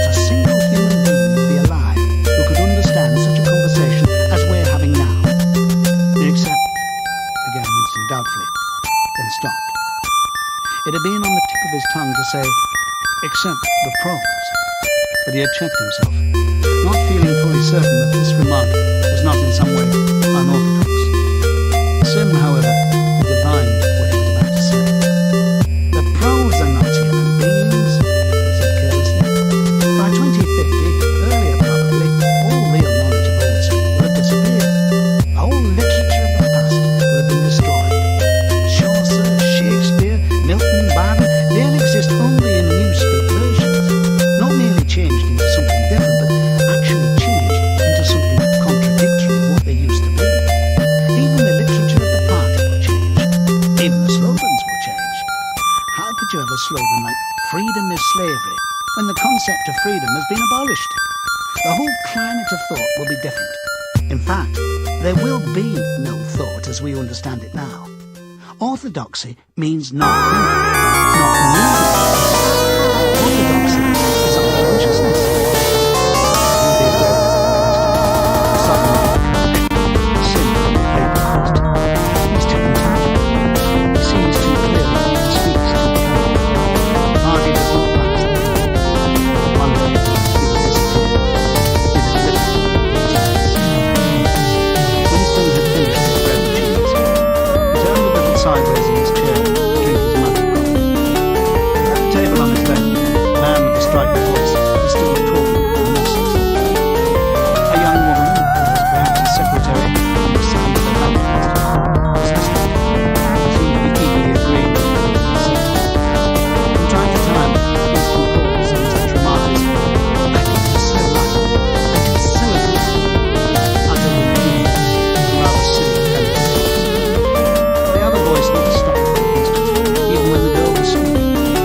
Winston knew the man was silent, though he knew no more about him than he held some important post in the fiction.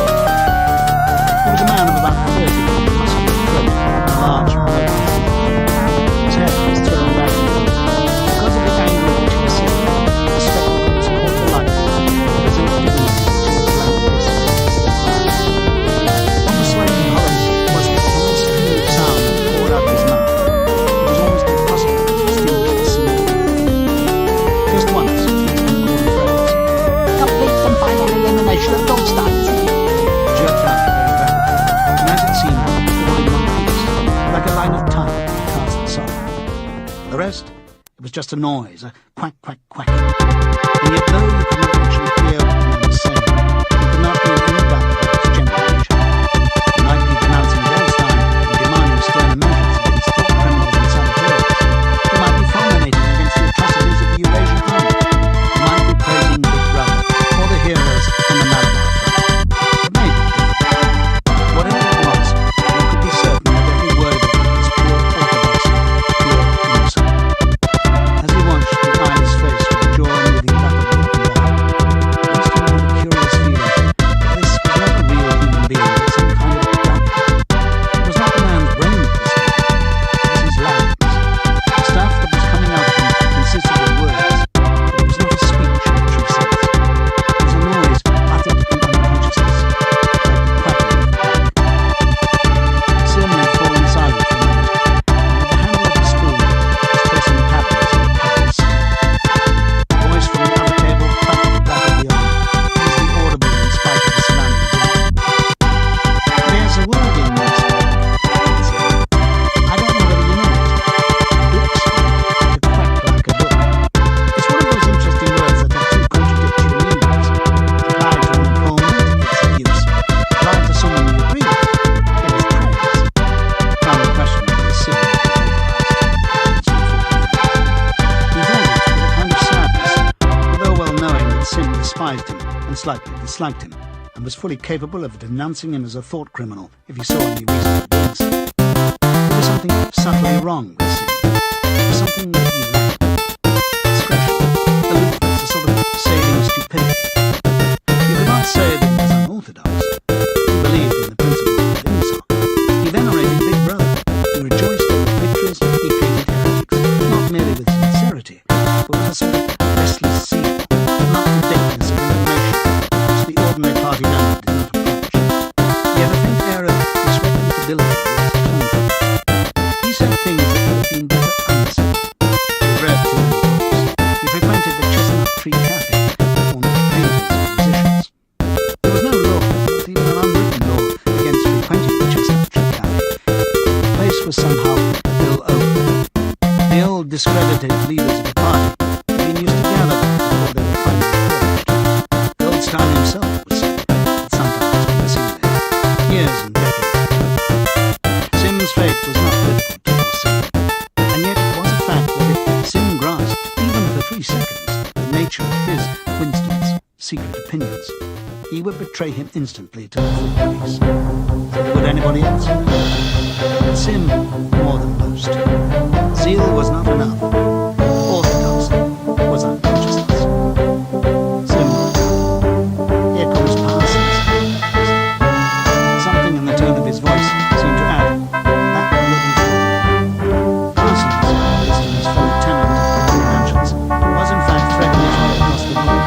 A tubby, middle-sized man with fair hair, problem eyes. At 35, he was already putting on roles of family his life. His movements were brisk and boyish. His whole appearance was that of a little boy grown large, so much so that although he was wearing the regulation overalls, it was almost impossible not to think of him as being dressed in blue shorts, grey shirt and red neckerchief with spikes. In visualizing him, one saw always a picture of dimpled knees and sleeves rolled back from the Parsons did, indeed, invariably refer to shorts, a community hike, or any other physical activity gave him an excuse for doing so.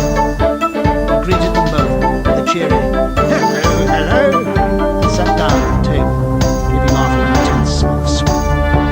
Beads of moisture stood out from his big face. His powers of sweating were strong. At the community centre, you could always tell when he was playing table tennis. Sim had produced a strip of paper on which there was a long column of words, and a stubby hint of an e-pencil between his fingers. "Look at him, working away in the lunch hour," said Parsons, nudging Winston. "Keen this, eh? What's that you've got there, old boy? Something a bit too brainy for me, I expect. Smith, old boy, I'll tell you why I'm chasing you. It's that sum you forgot to give me." "Which sub is that?" said Winston, automatically feeling for money. About a quarter of one's salary had to be earmarked for voluntary subscriptions, which were so numerous that it was difficult to keep track of. "For Hate Week, you know, the house-to-house fund. I'm treasurer for our block. And we are making an all-out effort, going to put on a tremendous show. I tell you, it won't be my fault if old Victory Mansions doesn't have the biggest outfit of flags in the whole street. $2, you promise me." Winston found and handed over 2 creased and filthy notes, which Parsons entered in a small notebook, in the neat handwriting of the original. "By the way, boy," he said, "I hear that little beggar of mine let fly at you with his catapult yesterday. I gave it a good dressing down for it. In fact, I told him I'd take the catapult away if he does it again." "I think he was a little upset, not going to the execution," said Winston. "Ah, well, what I mean to say, shows the right spirit, doesn't it? Mischievous little beggars they are, both of them. But talk about keenness. All they think about is the spies and the rope, of course. You know, that little girl of mine did last Saturday, when her troop was on a hike out Bergen Street Road. She got 2 other girls to go with her, slipped off from the hike, and spent the whole afternoon following the strange man. Oh, he kept on his tail for 2 hours, right through the woods, and then when they got to Amersham, handed him over to the patrols." "What do they do that for?" said Winston, somewhat taken aback. Parsons went on to go. "My kid made sure he was some kind of enemy agent. He might have been dropped by parachute, for instance. But here's the point, old boy. What do you think put her onto him in the first place? She spotted he was wearing a funny kind of shoes. Said she'd never seen anyone wearing shoes like that before. So the chances were he was a foreigner. Pretty smart for an Emperor of 7, eh?" "What happened to the man?" said Winston. "Oh, that I couldn't say, of course. Wouldn't be altogether surprised if..." Parsons made the motion of aiming a rifle, and clicked his tongue for the explosion. "Good," said Sim abstractly, without looking up from his strip of paper. "Of course, we can't afford to take chances," agreed Winston. "What I mean to say, there is a war on," said Parsons. As though in confirmation of this, a trumpet call floated from the telescope just above their heads. However, it was not the proclamation of a military victory this time, but merely an announcement from the Ministry of Painting. "Comrades!" cried an eager youthful voice. "Attention, comrades! We have glorious news for you. We have won the battle for production. Returns now completed of the output of all classes of consumption goods show that the standard of living has risen by no less than 20% over the past year. All over Oceania this morning there were irrepressible spontaneous demonstrations when workers marched out of factories and offices and paraded through the streets with banners voicing their gratitude to Big Brother for the new happy life which his wise leadership has bestowed upon us. Here are some of the completed figures. Foodstuffs, phrase, our new happy life, occurred several times. It had been a favourite of the ministry. Parsons, his attention caught by the trumpet call, sat listening with a sort of gaping solemnity, a sort of edified boredom. He could not follow the figures, but he was aware that they were in some way a cause for satisfaction. He had lugged out a huge and filthy pipe, which was already half full of charred tobacco ration at 100 grams a week. It was seldom possible to fill a pipe. Winston was smoking a victory cigarette which he held perfectly horizontal. The new ration did not start till tomorrow, and he had only 4 cigarettes left. For the moment, he had shut his ears to the remoter noises and was listening to the stuff that streamed out of the telescope. It appeared that there had even been a demonstration to thank Big Brother for raising the chocolate ration to 20 grams a week. Yesterday, he reflected, it had been announced that the rations had been reduced to 20 grams a week. Was it possible that he could swallow them in only 24 hours? He swallowed them. Larson swallowed them easily, with a stupidity and habit. The eyeless creature at the other table swallowed it fanatically, passionately, with a furious desire to track down, denounce and vaporize anyone who should suggest that last week the ration had been 30 grams. Sim too, in some more complex way, involving double. Sim swallowed.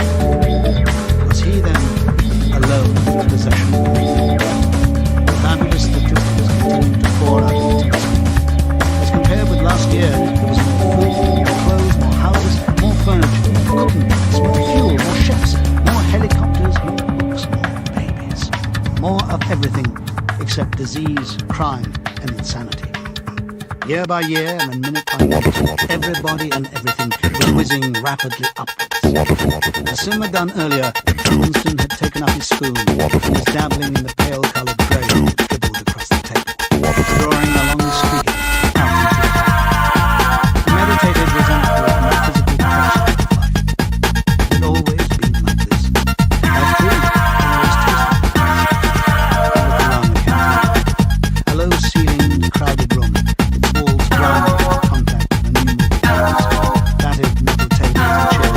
So close together that you sat with elbows touching, bent spoons, dented trays, coarse white wines. All surfaces, greasy, grime in every crack. The sourish, acid smell of bad gin and bad coffee, and metallic stew and fatty coffee. Always in your stomach and in your skin there was a sort of craving, a feeling that you had been cheated of something that you had a right to. It was true that he had no memories of anything great. In any time that he could accurately remember, there had never been quite enough to eat. One had never had suppers. Furniture had always been battered. Rooms underheated, tube frames crowded, houses full of tastes. Bread, light-coloured, tea a rarity, coffee, filled cigarettes, pizza. Nothing cheap or plentiful, except synthetic gin. And though, of course, it grew worse as well. A sign that this was not the natural order of things. If one's heart sickened with the scarcity, the interminable meals, the stickiness of one's socks, the lifts that never work, the cold water, the dirty soap, the cigarettes that take to pieces, the food with its strange evil tastes. Why should one feel it to be intolerable unless one has some kind of ancestral memory that things had once been different?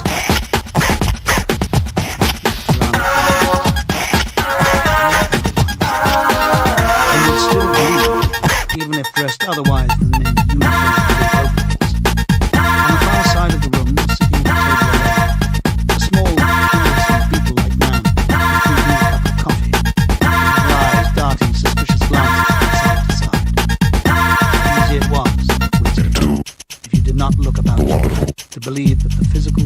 set up by the party as an ideal.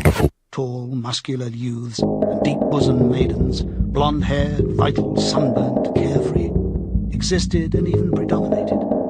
Actually, so far as he could judge, the majority of people in Airstrip 1 were small, dark, and ill-favored. It was curious how that beetle-like type progressed. Little dumpy men growing stout from early in life, with short legs, swift, scuttling movements, and phantom screaming faces and lots of arms. It was the type that seemed to flourish best under the dominion of the party. The announcement from the Ministry of Plenty ended on another trumpet call and gave way to tea. Parsons, stirred to vague enthusiasm by the bombardment of figures, his pipe in his mouth. Ministry of Plenty has certainly done a good job this year, he said, with no interest. Barnaby smiled. And not one. I've been using the same blade for 6 months. Just saw it. Sorry. The cracking voice from the table, aware of the silence during the Ministry's announcement, started up again. It's loud. For some reason, Winston suddenly found himself looking at Mrs. Parsons, noticing hair and dust on her face.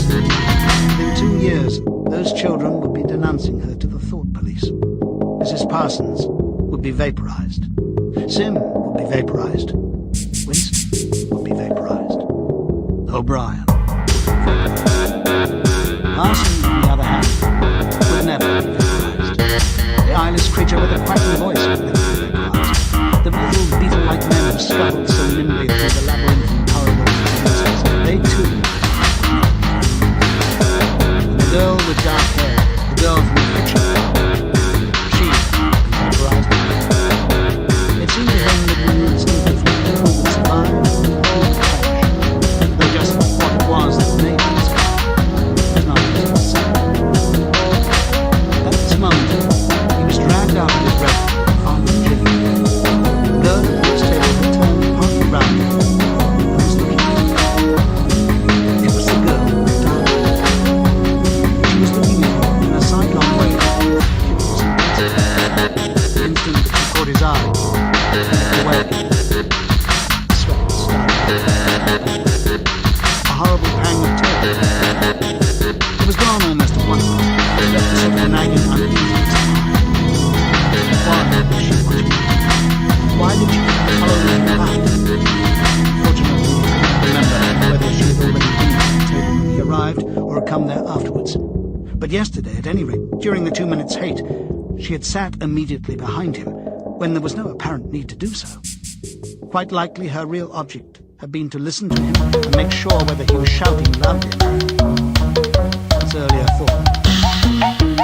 Probably she was not actually a member of the thought police, but then it was precisely the amateur spy who was the greatest danger of all.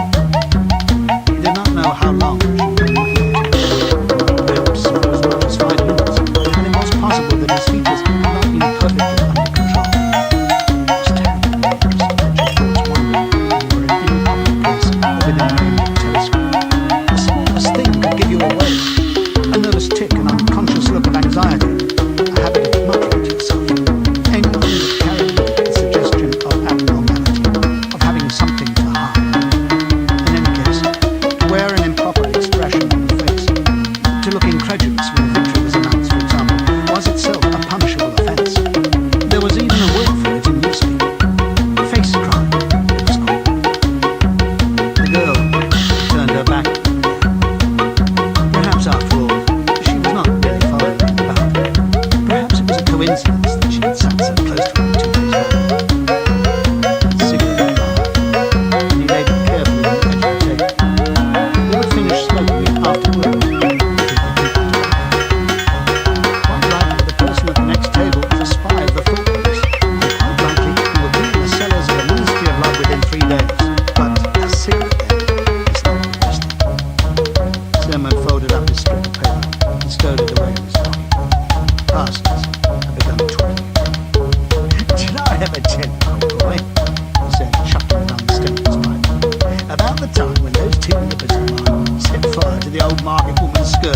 neighbours, they saw her wrapping up sausages in a poster of bed, sneaked up behind her and set fire to it with a box of matches. Burned her quite badly, I believe. But keen as mustard. That's a first-rate training in those spies nowadays. Better than in my day, even. What do you think's the latest thing they've served them with? Ear trumpets for listening through keyholes. My little girl brought one home the other night, tried it out on our sitting room door, and reckoned she would hear twice as much as with her ear to the hole. Of course, it's only a toy, mind you. Still, gives them the right idea, eh?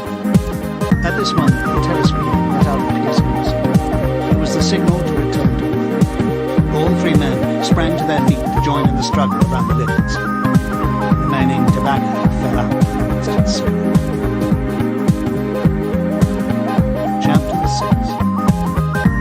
Winston was writing in his diary. It was 3 years ago. It was on a dark evening on a side street in one of the big railway stations.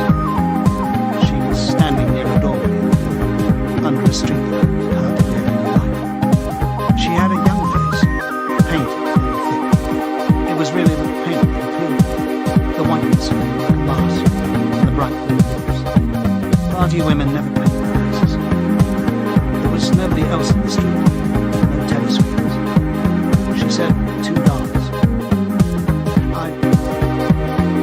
For the moment, it was too difficult.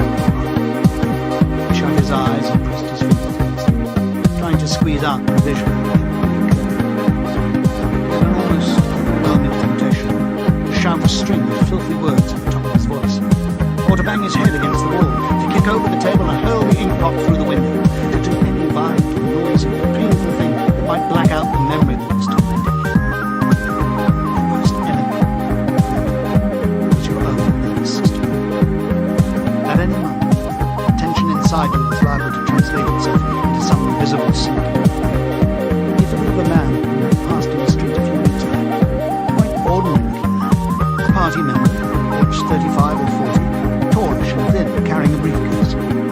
They were a few meters apart when the left side of the man's face was suddenly contorted by a sort of spasm. It happened again, just as they were passing one another. It was only a twitch, a quiver, rapid as the clicking of a camera shutter, but obviously habitual. He remembered thinking at the time, that poor devil was done for. And what was frightening was that the action was quite possibly unconscious. The most deadly danger of all was talking in your sleep. There was no way of guarding against that, so far as he could see. He drew in his breath and went on writing.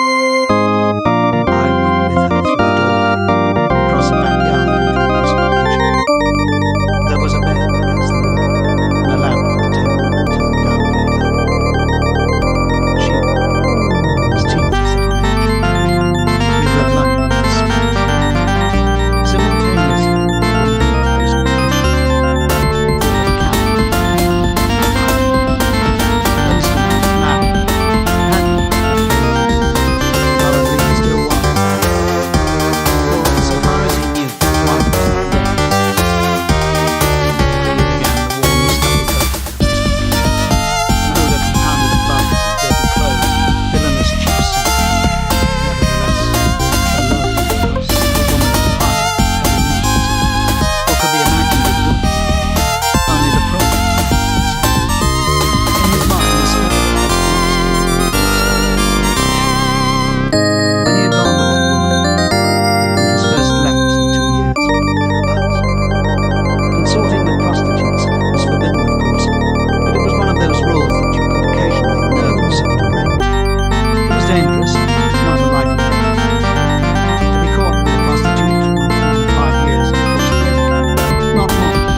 party was not merely to prevent men and women from forming loyalties which it might not be its real undertaking was to remove all terror from sex.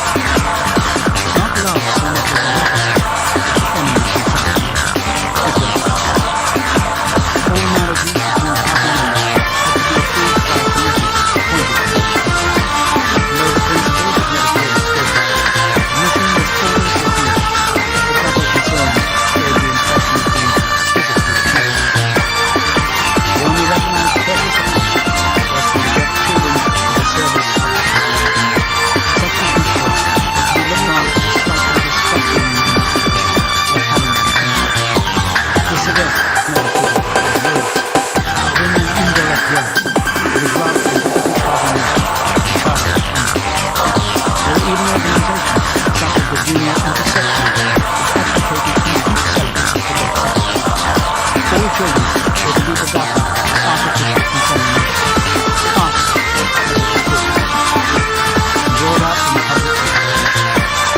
This, when somebody wrote, was not meant altogether seriously, but somehow it fitted in with the general ideology of the time. Hardly they found it true that sex education, all of its connected truths, rendered distorted and guilty. I do not know why this was so, but it seemed natural that it should be so. And so far as women were concerned, the party's efforts were largely successful. Over the hour. I'm nearly 11 years. It's curious how seldom I see it. Whereas at the time, all the capable was forgetting they had only been together. The party did not admit this, but it rather encouraged separation in cases where there were no children. Catherine was a tall, fair-haired girl, straight, splendid. She had a bold, aquiline face, a face that one might have thought noble, until one discovered its merely aspect of nothing. Very early in their married life, it was decided, perhaps it was only Your fingertips moving gently to my heart. The force of life goes on and on. not a slave, and there was not an imbecile, absolutely none. The song remains like a haunting melody. Nickname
Why did it always have to be like this?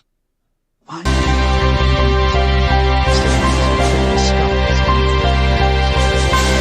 real love. The women at the party were chastity, party, careful early conditioning, by day, the rubbish that was dimmed into the school, the spies and the mutiny, and lectures, parades, songs, slogans, and martial music, the natural Susan told me it must be easy. It's hard. They were all impressed as the party retained the application. What he wanted, more even than done, was to break down that wall of friendship, even if it were only once in his whole life.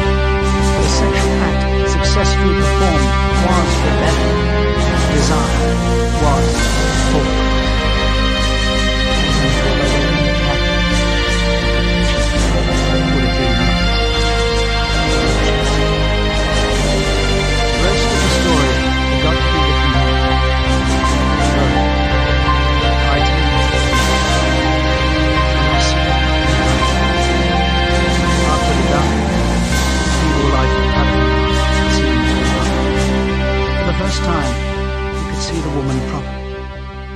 Taken a step toward her, and then halted, full of lust and terror. He was painfully conscious of the risk he had taken in coming here. It was perfectly possible that the patrols would catch him on the way out. For that matter, they might be waiting outside the door at this moment. If he went away without even doing what he had come to do, it had got to be written down. It had got to be confessed. What he had suddenly seen in the lamplight was that the woman was old. The paint was plastered so thick on her face that it looked as though it might crack like a cardboard mask. There were streaks of white in her hair. But the truly dreadful detail was that her mouth had fallen a little open, revealing nothing except a cavernous blackness. She had teeth. He wrote hurriedly, scrabbling handwriting. When I saw her in the light, she was quite a woman, 50 years old at least. But I went ahead. As the second. He placed his fingers with his eyes. He'd written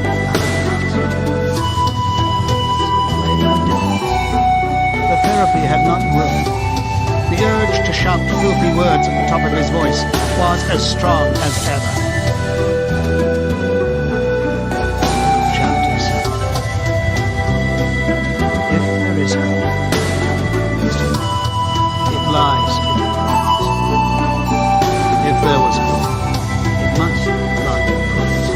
Because only then, the small and disregarded masses, 85% of the population personally, could be forced to destroy the party forever.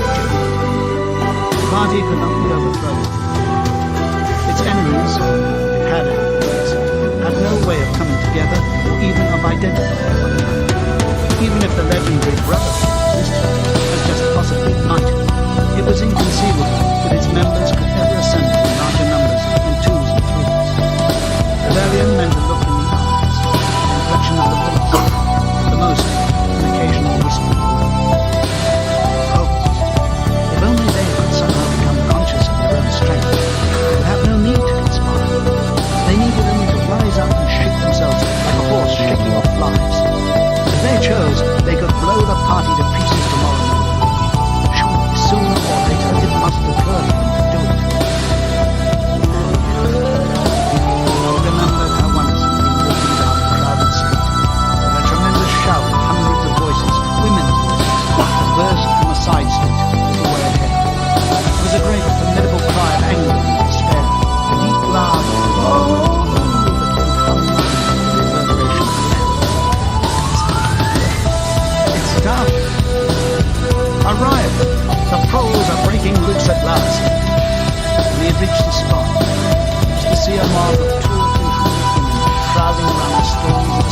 Thousands of others clamoured around the stall, accusing the stall-keeper of favouritism and of having more saucepans somewhere in reserve. There was a fresh outburst of yells. Two bloated women, one of them with her hair coming down, had got hold of the same saucepan and were trying to tear it out of one another's hands. For a moment they were both tugging, and then the handle came off. And then, just for a moment, the sound of a little cry from under the human. Why was it that they could never shout like that about anything?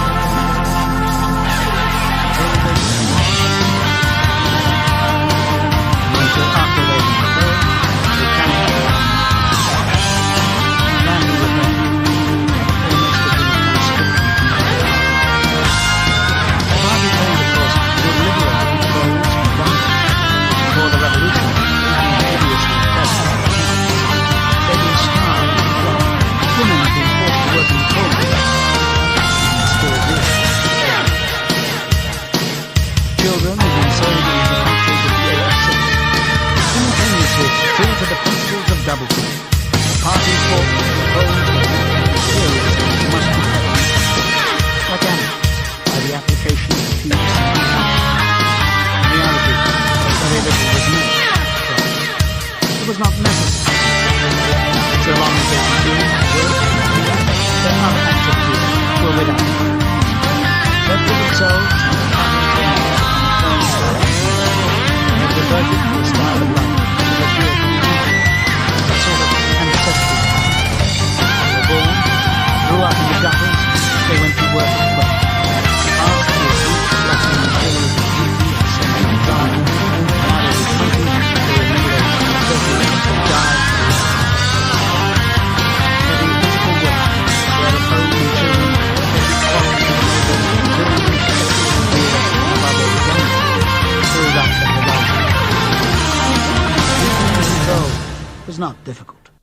A few agents of the thought police moved always among them, spreading false rumours and marking down and eliminating the few individuals who were judged capable of becoming dangerous. But no attempt was made to indoctrinate them with the ideology of the party. It was not desirable that the proles should have strong political feelings.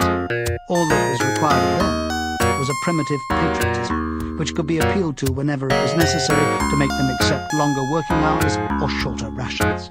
And even when they became discontented, as they sometimes did, their discontent led nowhere, because being without general ideas, they could only focus it on petty, specific grievances. The larger evils invariably escaped their notice. The great majority of proles did not even have telescreens in their homes.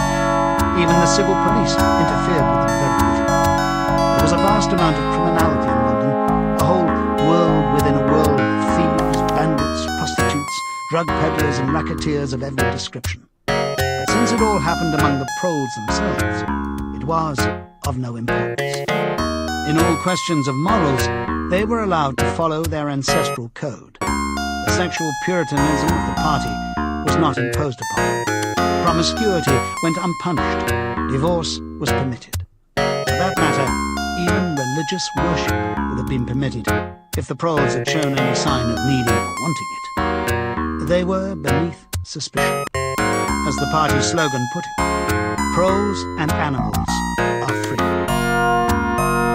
Winston reached down and cautiously scratched his varicose ulcer.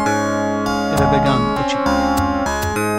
The thing you invariably came back to was the impossibility of knowing what life before the revolution had really been like.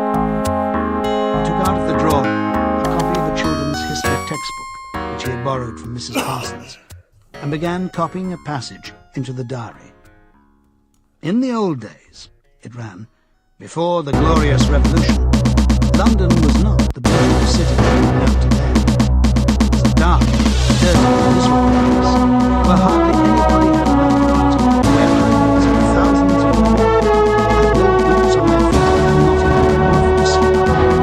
And children, old and young, had to work 12 hours a day for cruel masters who flogged them with whips and worked them slowly and fed them with nothing but stale bread crusts and water. And in among all this terrible poverty were just a few very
houses that smelt always of cabbage and bad lavatories. He seemed to see a vision of London, vast and ruinous, a city of 1,000,000 dustbins, and mixed up with it was a picture of Mrs. Parsons, a woman with blind face and wistful hair, fiddling helplessly with a blocked waist pipe. Each gown was fluctuating. Day and night, those schools raised your ears at statistics proving that people today have more food, more clothes, better houses, better regulations.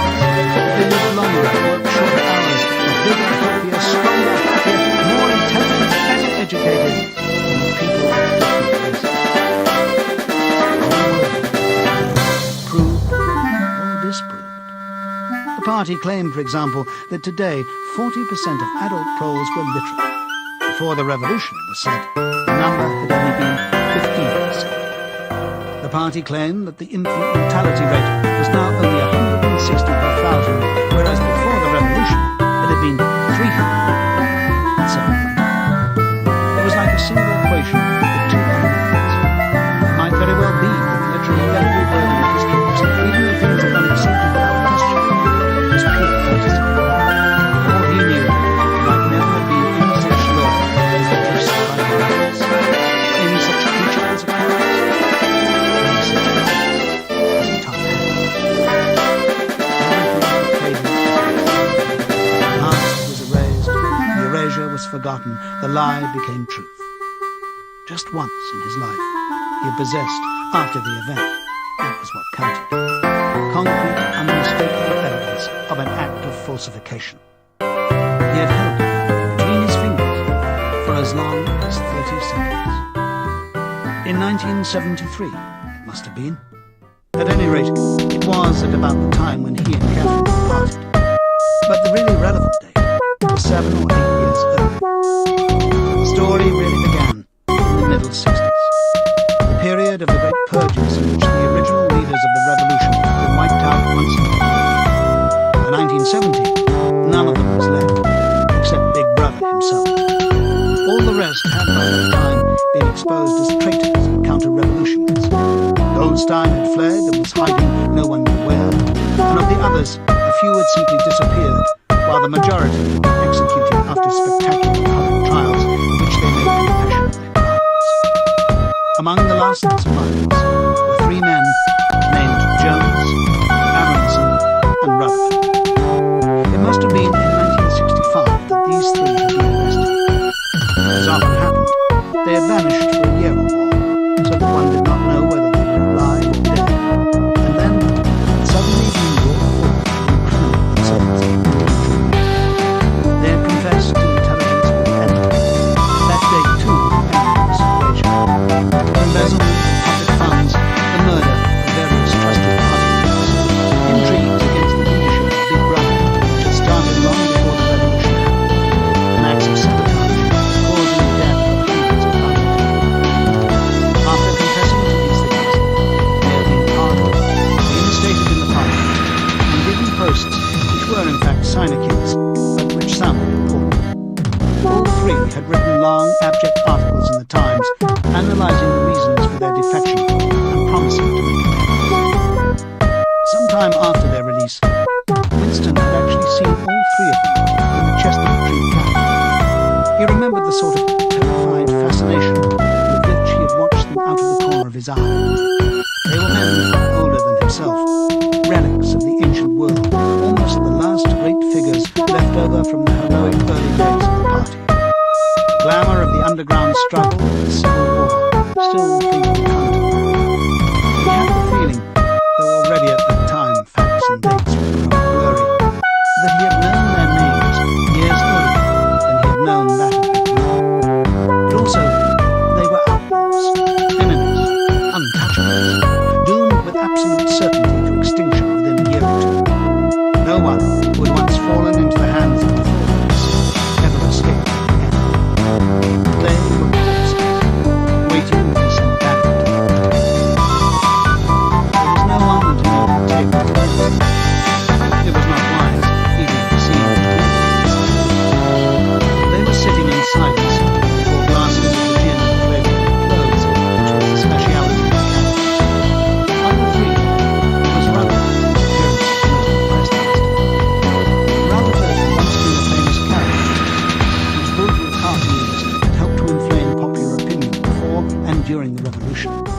Even now, at long intervals, his cartoons were appearing in the Times.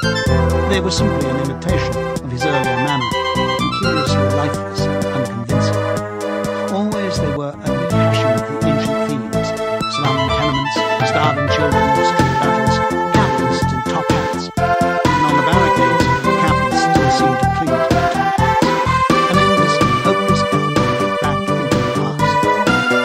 He was a monstrous man, with a mane of greasy grey hair, his face pouched and seamed with protruding lips. At one time, he must have been immensely strong. Now his great body was slack, slowly, bulging, falling away in every direction. He seemed to be breaking up before one's eyes, and a mountain to conquer. It was the lonely hour of the field. Winston did not now remember how he had to be careful at such a time. The place was almost empty. The tinny music was echoing through the telescreens. The three men sat in their corner, almost motionless, never speaking. And Command, the waiter, brought fresh glasses of gin. There was a chessboard on the table beside them, pieces settled, but no game started. And then, perhaps half a minute later, something happened to the telescreen. The tune they were playing changed, and the tone of the music changed too. They came into it, and it was something hard to describe. It was a peculiar, cracked, braying, jeering note. In his mind, Winston called it the yellow. Then a voice from the telescreen was singing, "Under the spreading chestnut tree, I sold you and you sold me. There lie they and here lie we, under the spreading chestnut tree." Three men were still. But when Winston glanced again at the serenous face, he saw that his eyes were for the first time, he noticed a covered shudder, and yet, not knowing what he shuddered, that both Aronson and Rutherford had broken noses. A little later, all three were rearrested. It appeared that they had engaged in fresh conspiracies from the very moment of their release. At their second trial, they confessed to all their old crimes over and again, with a whole string of new ones. They were executed. Their fate was recorded in the party histories, a warning to posterity. About 5 years afterwards, in 1973, Winston was unrolling a wad of documents that he spun out from the tube on his desk. When he came on a fragment of paper, which had evidently been slipped in from the others and then found. The instant he had flattened it out, he saw it. It was a half page, drawn out the Times, of about 10 years ago. The top half of the page, silvered and included contained a photograph of the delegates of some party function in the Union. Prominent in the middle of the group, Jones, Aronson, and Rudd. There was no mistake. In any case, their names were in the caption of the document. The point was that at both trials, all three men confessed that on that day they had been on the Eurasian side. They had flown from a secret airfield in Canada to a rendezvous somewhere in Siberia and conferred with members of the Eurasian General Staff whom they had betrayed important military secrets. The date had started in his memory because it chanced to be in summer. The whole story must be on record in the countless other cases as well. There was only one possible conclusion. Confessions. Of course, this was not in itself a discovery. Even at that time, Winston had not imagined that the people who were wiped out in the purges had actually committed the crimes that they were accused of. But this was concrete evidence. It was a fragment of the abolished past, like a fossil rock which turns up in the wrong stratum and destroys a geological theory. It was enough to blow the party to atoms if, in some way, it could have been published to the world and its significance made known. He had gone straight on work. As soon as he saw what the photograph was and what it meant, he had covered it up with another sheet of paper. Luckily, when he unrolled it, it had been upside down from the point of view of the telescope.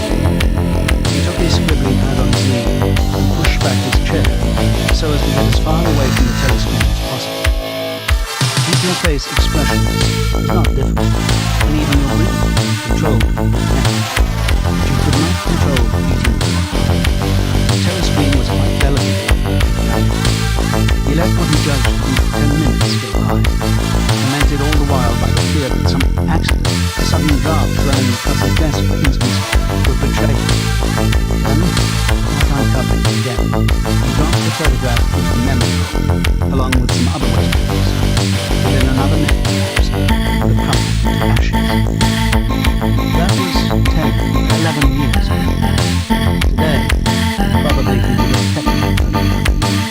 It was curious that the fact of having held it in his fingers seemed to him to make a difference even now, when the photograph itself, as well as the event it recorded, was open to memory.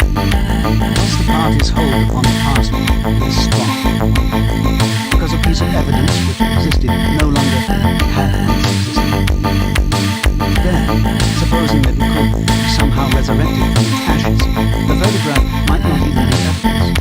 Already, at the time when he made his discovery, Luciano was no longer all age, and it must have been to the agents of Eurasia that the two dead men had betrayed him. Since then, there have been other changes. Two, three, he could not remember how many. Very likely, the confessions had been rewritten and rewritten until the original facts and dates no longer had the slightest significance. The past not only changed, but changed continuously. What most afflicted him in the sense of nightmare was that he had never clearly understood why the huge imposture was undertaken. The immediate advantages of falsifying the past were obvious, but the ultimate motive was mysterious. He took up his pen again and wrote, "I understand the how. I do not understand why."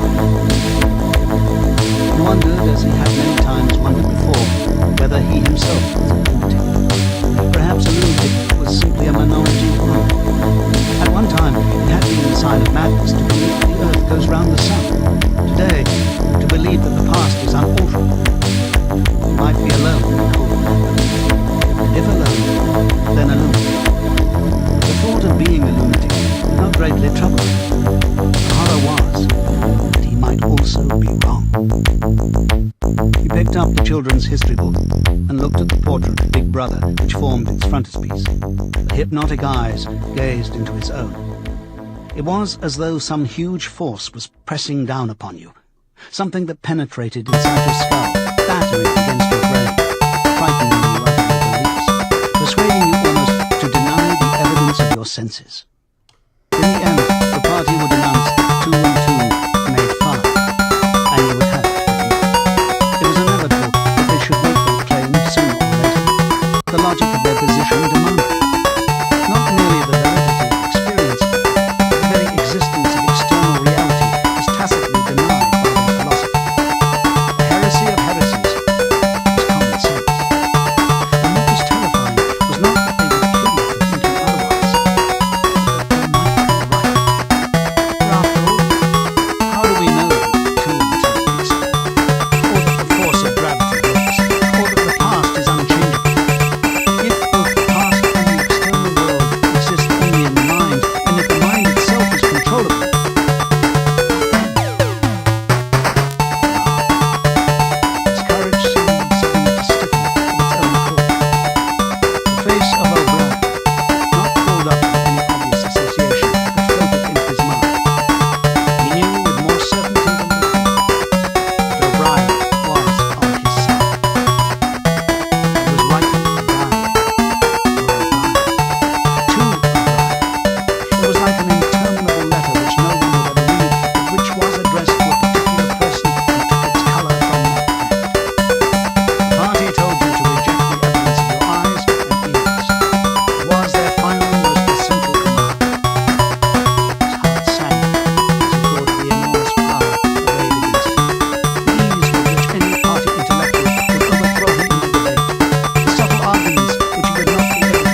Then a door banged, seeming to cut off the smell as abruptly as though it had been a sound.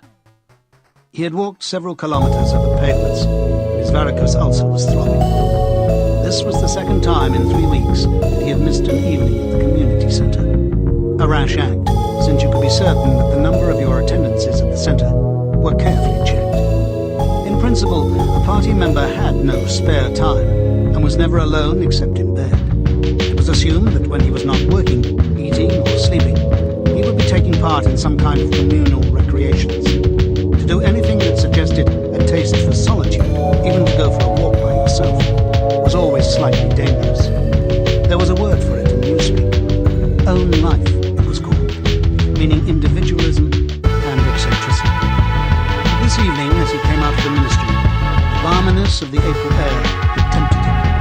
The sky was a warmer blue than he had seen in that year, and suddenly the long, noisy evening at the centre, the boring, exhausting games, the lectures, creaking camaraderie oiled by gin, it seemed intolerable. On impulse, he had turned away from the bus stop and wandered off into the labyrinth of London, first south, then east, then north again, losing himself along unknown streets, hardly bothering in which direction he was going. If there is hope, he had written in the diary, it lies in the proles. The words kept coming back to him, statement of a mystical truth and a palpable absurdity. He was somewhere in the vague brown-coloured slums to the north and east of what had once been St Pancras Station. He was walking up a cobbled street of little two-storey houses with battered doorways which gave straight onto the pavement and which were somehow curiously suggestive of rat holes. There were puddles of filthy water here and there among the cobbles. In and out of the dark doorways and down narrow alleyways that branched off on either side, people swarmed in astonishing numbers. Girls in full bloom with crudely lipsticked mouths, and youths who chased the girls, and swollen, waddling women who showed you what the girls would be like in 10 years' time. And old, bent creatures shuffling along on splayed feet, and ragged, barefooted children who played in the puddles and then scattered at angry yells from their mothers. Perhaps a quarter of the windows in the street were broken and boarded up. Most of the people paid no attention to Winston. A few eyed him with a sort of guarded curiosity. Two monstrous women with brick-red forearms folded across their aprons were talking outside a door. Winston caught scraps of conversation as he approached. "Yes," I says to her, "that's all very well," I says, "but if you'd been in my place, you'd have done the same as what I done. It's easy to criticise," I says, "but you ain't got the same problems as what I got." "No," said the woman, "that's just it. That's just where it is." The strident voices stopped abruptly. The women studied him in hostile silence as he went past. But it was not hostility exactly, merely a kind of wariness, a momentary stiffening, as at the passing of some unfamiliar animal. The blue overalls of the party could not be a common sight in a street like this. Indeed, it was unwise to be seen in such places unless you had definite business there. The patrols might stop you if you happened to run into them. "I see your papers, comrade. What are you doing here? What time did you leave work? Is this your usual way home?" And so on and so forth. Not that there was any rule against walking home by an unusual route. It was enough to draw attention to you if the thought police heard about it. Suddenly, the whole street was in commotion. There were yells of warning from all sides. People were shooting into the doorways like rabbits. A young woman leapt out of a doorway a little ahead of Winston, grabbed up a tiny child playing in a puddle, whipped her apron around it, and leapt back again, all in one movement. At the same time, a man in a concertina-like black suit who had emerged from a side alley ran towards Winston, pointing excitedly to the sky. "Stay there!" he yelled. "Look out, governor! Bang your rig! Lie down quick!" Steamer was a nickname which, for some reason, the Poles applied to rocket bombs. Winston promptly flung himself on his face. The Poles were nearly always right when they gave you a warning of this kind. They seemed to possess some kind of instinct which told them several seconds in advance when a rocket was coming, although the rocket supposedly travelled faster than sound. Winston clasped his forearms about his head. There was a roar that seemed to make the pavement heave. A shower of light objects pattered onto his back. When he stood up, he found that he was covered with fragments of glass from the nearest window. He walked on. The bomb had demolished a group of houses 200 meters up the street. A black plume of smoke hung in the sky, and below it, a cloud of plaster dust in which a crowd was already forming around the ruins. There was a little pile of plaster lying on the pavement ahead of him, and in the middle of it, he could see a bright red streak. When he got up to it, he saw that it was a human hand, severed at the wrist. Apart from the bloody stump, the hand was so completely whitened as to resemble a plaster cast. He kicked the thing into the gutter, and then, to avoid the crowd, turned down a side street to the right. Within 3 or 4 minutes, he was out of the area which the bomb had affected. The swords swarming like in the streets was going on as though it was nearly 20 hours, and the drinking shops which the Poles frequented, pubs, they called them, were choked with customers. From their grimy swing doors, endlessly opening and shutting, came forth the smell of brewing, sawdust and sour beer. Illuminated by a projecting house light, 3 men were standing close together, the middle one of them holding a folded-up newspaper, which the other 2 were studying over his shoulders. Even before he was near enough to make out the expression on their faces, Winston could see them sauntering in every line of their faces. It was obviously some serious piece of news that they were on. He was a few paces away from them, when suddenly the group broke up, and 2 of the men were in violent combination. For a moment they seemed almost on the point of blows. Can't you bloody well listen to what I say? I tell you, no number England 7 ain't won for over 14 months. You seriously? No, it is not. Back home I've got a whole lot of them for over 2 years, wrote down on a piece of paper. I cut some down redder as a clock, and I'll tell you, no number ending in 7. Yes, a 7 out of it. Well, he'll tell you the bleeding number. 407, we're in February, 2nd week in February. Every good grandmother. I've got it all down in black and white, and I'll tell you, no number. They were talking about the lottery. Winston looked back at the long fingers. They were still arguing with vivid, passionate faces. The lottery, with its weekly payout of enormous prizes, was the one public event to which the proles paid serious attention. It was probable that there were some millions of proles for whom the lottery was the principal, if not the only reason for remaining alive. It was their delight, their folly, their animal, their intellectual spirit. Where the lottery was concerned, even people who could barely read and write seemed capable of intricate calculations and staggering feats of math. There were a whole tribe of men who made a living simply by selling systems, forecasts, and lucky anecdotes. Winston had nothing to do with the running of the lottery, which was managed by the municipal. He was aware, indeed everyone in the park was aware, that the prizes were large. Only a small sum was actually paid out, the winners of the big prizes being non-existent. In the absence of any real communication between one part of this round and another, this was not the case. If there was put it in words, it sounded easy. When you looked at the human beings partying on the table, it became the street into which he had turned ran down quickly. He had a feeling that he had been in this neighborhood before, and that there was an end thoroughfare not far away. From somewhere ahead, there came a din of shouting voices. The street took a sharp turn, and then ended in a flight of steps which led down into a sunken alley where a few stallkeepers were selling tires. At this moment, Winston remembered where he was. The alley led out into the main street, and down the next turn, not 5 minutes away, was the junction, where he had bought the blank book. Now, and in a small stationery shop, not far away, he bought his pen holder and his bottle. He paused for a moment at the top of the steps. On the opposite side of the alley was a dingy little hut, whose windows were frosted over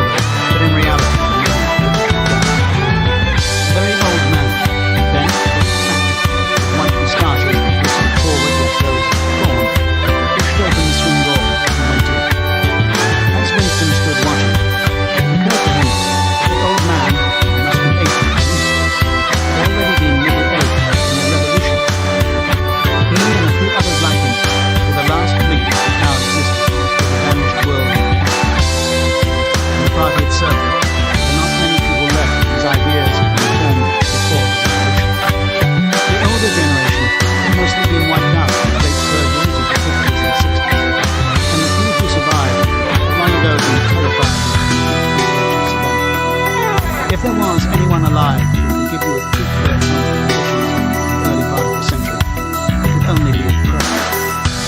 Suddenly, a passage from the history book that he had copied into his diary came back into Winston's mind, and a lunatic impulse took hold of him. He would go into the park. He would scrape acquaintance with that old man and question him. He would say to him, "Tell me about your life when you were a boy. What was it like? Were things better than they are now?" Hurriedly, lest he should take time to reflect, he descended the steps and crossed the village street. It was madness, of course. As usual, there was no definite rule against talking to girls who frequented the parks, but it was the unusual passing. If the patrols appeared, he might feed him a tag of fingers. It was not likely. He pushed open the door. A hideous, cheesy smell of sour beer hit him in the face. As he entered, his inner voices dropped behind his head. Behind his back, he could feel everyone eyeing his blue overalls. A game of darts, which was going on at the other end of the room, interrupted itself, but perhaps he must have still be set out. The old man, whom he had followed, was standing at the bar, having some kind of altercation with the bar. Large, stout, hook-nosed young man with enormous forearms. A lot of others, standing round with glasses in their hands, were watching the scene. "I asked you should be at that, didn't I?" said the old man, straightening his shoulders maliciously. "You telling me you ain't got a pint back in the old bleeding feature?" "And what in hell's name is a pint?" said the bar, leaning forward with the tips of his fingers in his hand. "Oh, you calls yourself a barman, you don't know what a pint is? Why, a pint's the half of a quart, and there's 4 quarts to the gallon. ABC extra. Never heard of it. Later and after, said the servant, there's the glasses on the shelf in front of us. I like a pint. You could have brought me off a pint easy enough. When you were a young man, we were all living in the treetops," said the barman, with glances at the customer. There was a shout of laughter, and the uneasiness caused by Winston's interest seemed to disappear. The old man's white stubby face flushed. He turned away, muttering to himself, and bumped into Winston. Winston called him gently. "May I offer you a drink?" "You're a gent," said the other, straightening his shoulders. He appeared not to have noticed Winston was wrong. "Thank you," he said aggressively. "I don't worry." The barman swished 2 half-litres of dark brown beer into thick glasses, which he had rinsed in a bucket under the counter. Beer was the only drink you could get in prole pubs. The proles were not supposed to drink gin, though in practice they could get hold of it easily enough. The game of darts was in full swing again, and the knot of men at the bar had begun talking about the lottery tickets.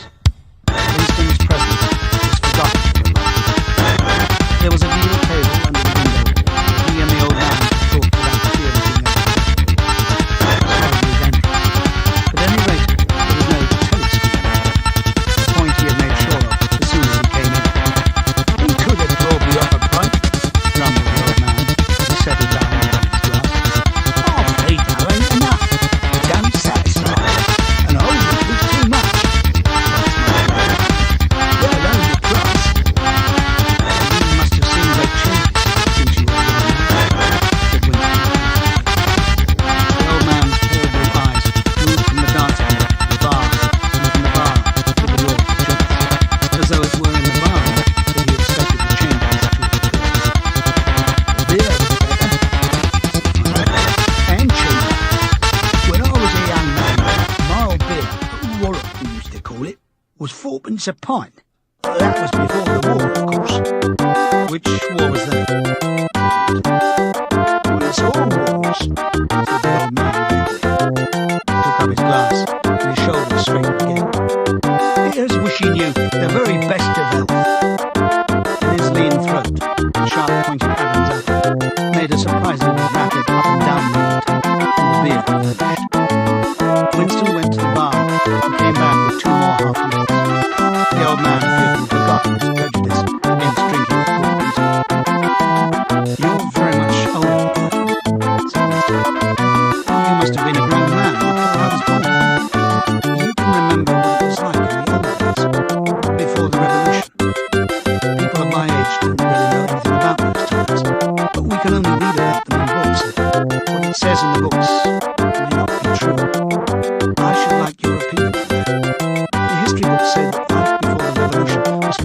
different from what it is now. There was the most terrible oppression, injustice, poverty, worse than anything we can imagine. Here in London, great masses of people never had enough to eat from birth to death. Half of them hadn't even boots on. They worked 12 hours a day. They left school at 9. They slept 10 in a room. At the same time, there were a very few people, only a few thousands, the capitalists, as they were called, who were rich and powerful. They owned everything that there was to own. They lived in great gorgeous houses with 30 servants. They rode about in motor cars and 4-horse carriages. They drank champagne. They wore top hats. The old man brightened suddenly. Top hats? He said. Funny you should mention them. The same thing come into my head only yesterday. But I don't know why. I was just thinking, I ain't seen a top hat in years. Getting right out of it. The last time I wore one was at my sister-in-law's funeral. Well, I couldn't give you the date. I've been 50 years ago. Of course, it was only I for the occasion. It isn't very important. The point is, these capitalists, they and a few lawyers, priests and so forth, lived on, were the lords of the earth. Everything existed for their benefit. But you, the ordinary workers, were their slaves. They could do what they liked. They could ship you up to Canada like cattle, and sleep with your daughters if they chose. Order you to be flogged with something called cat and nine tails. You had to take a cap off when you passed them. Every capitalist went about with a gang of lackeys. The old man brightened again. Lackeys? Now there's a word I ain't heard since lackeys. That really takes me back, that does. I recollect I used to sometimes go right home on Sunday afternoon, hear the blokes making speeches. Romans, Catholics, Indians, all sorts of us. There was one bloke, I couldn't give him a real powerful speaking voice. I'll give it to him. Lackeys, he said. Lackeys of the bourgeoisie, flunkies of the ruling class, parasites. That was another. And hyenas. Of course, he was referring to the Labour Party. Winston but they were talking at cross purposes. What I really wanted to know was this, he said. Do you feel that you have more freedom now than you had in those days? Are you treated more like a human being? In the old days, the rich people, the people at the top, the House of Lords, put in the old man reminiscently. The House of Lords, if you like. What I'm asking is, were these people able to treat you as an inferior simply because they were rich and you were poor? Is it a fact, for instance, that you had to call them sir and take your cap off when you passed them? The old man appeared to be drank off about a quarter of his drink before answering. Yes, they like you to touch your cap to them, show respect. I didn't agree with it, master. Had to, she was.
In 1925, for instance, you were already grown up. Would you say that what you can remember, life in 1925, is better than it is now, or worse? If you could choose, would you prefer to live then or now? The old man looked answered. He finished up his beer more slowly than before. When he spoke, it was with a tolerant philosophical so the beer. I know what you died soon as we done. You got your own drink.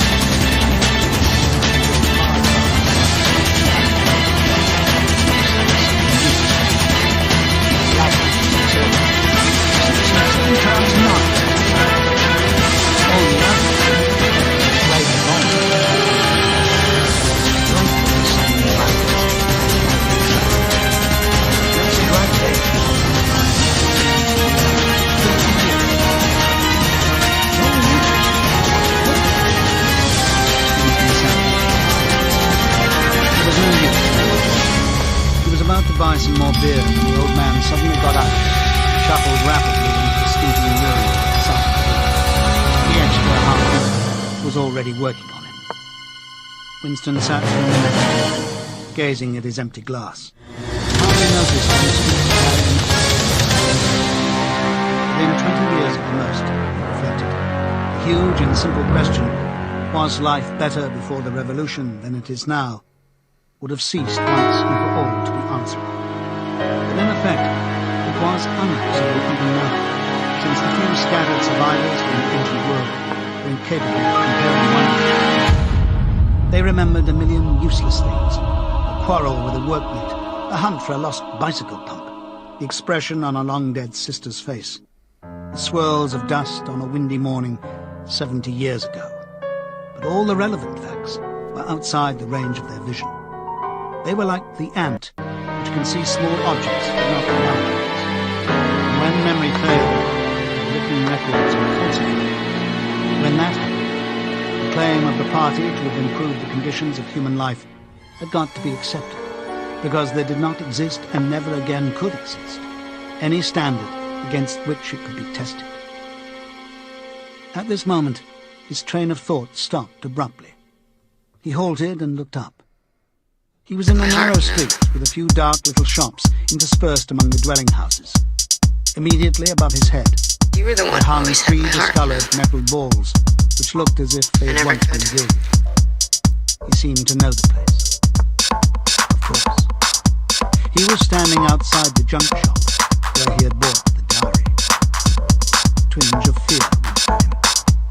It had been a sufficiently rash act to buy the book in the beginning, and he had sworn never to come near the place again. And yet the instant that he allowed his thoughts to wander, his feet had brought him back here of their own accord. It was precisely against suicidal impulses of this kind that he had hoped to guard himself by opening the diary. At the same time, he noticed that although it was nearly 21 hours, the shop was still open. With the feeling that he would be less conspicuous inside than hanging about on the pavement, he stepped through the doorway. If questioned, he could plausibly say that he was trying to buy razor blades. The proprietor had just lighted a hanging oil lamp, which gave off an unclean but friendly smell. He was a man of perhaps 60, frail and bowed, with a long, benevolent nose and mild eyes distorted by his spectacles. His hair was almost white, his eyebrows were bushy and still black. The spectacles, his gentle, fussy movements, and the fact that he was wearing an aged jacket of black velvet gave him a vague air of intellectuality, as though he had been some kind of literary man or perhaps a musician. His voice was soft as though faded, and his accent less debased than that of the majority of the province. I recognized you on the tape, he said immediately. Jimmy, all the young ladies keep saying, that was about to be a little pre-made. There's been no paper like that made. He peered at Winston, soft spectacles. Very special.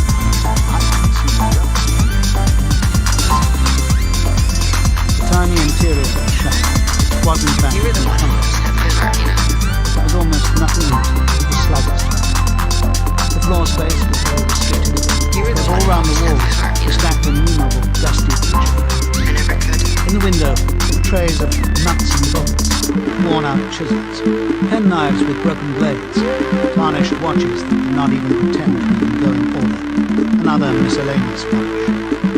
Only on a small table in the corner was there a litter of odds and ends, lacquered snuff boxes. You're the one who always had my heart, you know. Which looked as though they might include something interesting. As Winston wandered toward the table, his eyes were caught by a round, smooth thing, gleamed softly from the lamp. He picked it up. You're the one who always had my heart, you know. Curved on one side, flat on the other, making almost a hemisphere. Its peculiar softness, its arrangement, colour, and texture. I never could. The heart magnified by the curved surface. It was a strange, pink, convoluted object. It recalled a rose, or a sea, and then... What is it? Said Winston. That's coral. Must have come from the Indian Ocean. It used to kind of embedded glass. Very less than 100 years ago. What? It's beautiful. You were the one who always had my heart, you know. Said the other creature. But there's no way to say now it so happened that you were by that costume for lives. I can remember when a thing like that actually pounds. Pounds was a lot of money. But who cares Winston immediately paid over $4 and slid the coveted thing into his pocket. What appealed to him about it was not so much its beauty as the air it seemed to possess of belonging to an age quite different from the present one. Soft, rain-watery glass was not like any glass that he had ever seen. The thing was doubly attractive because of its apparent uselessness, though he could guess that it must once have been intended as a paper. It was very heavy in his pocket. Fortunately, it did not make much of a barge. Queer, even a compliment for a party member to have in his possession. Anything old, or for that matter, anything beautiful, was always vaguely You were the one who always had my heart, you know. The old man had grown noticeably more cheerful after receiving the $4. Winston realized he would have accepted $3 or $2. I never could. There's none of them upstairs which you might have take a look at, he said. There's not much in it, just a few pieces. We'll do with a light if we're going upstairs.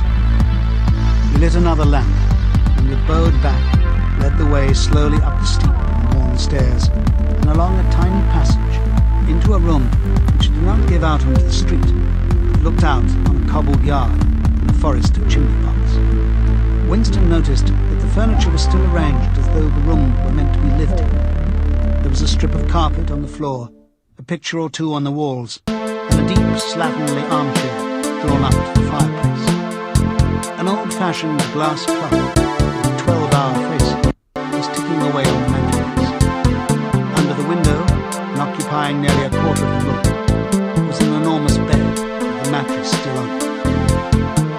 We lived here till my wife died, said the old man, half apologetic. I'm selling the furniture off by little and little.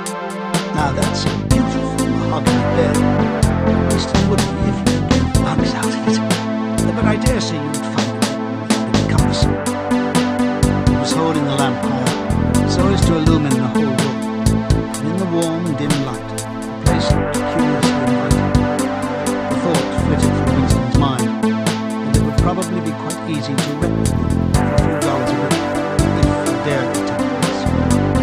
It was a wild, impossible notion to be abandoned as soon as thought of. The room had awakened a sort of nostalgia, a sort of ancestral memory. It seemed to him that he knew exactly what it felt like to sit in a room like this, in an armchair beside an open fire, with your feet in the fender, and kettle on the hob, utterly alone, utterly secure, with nobody watching you, no voice pursuing you, no sound, except the singing of the kettle and the friendly ticking of the clock. There's no telescope,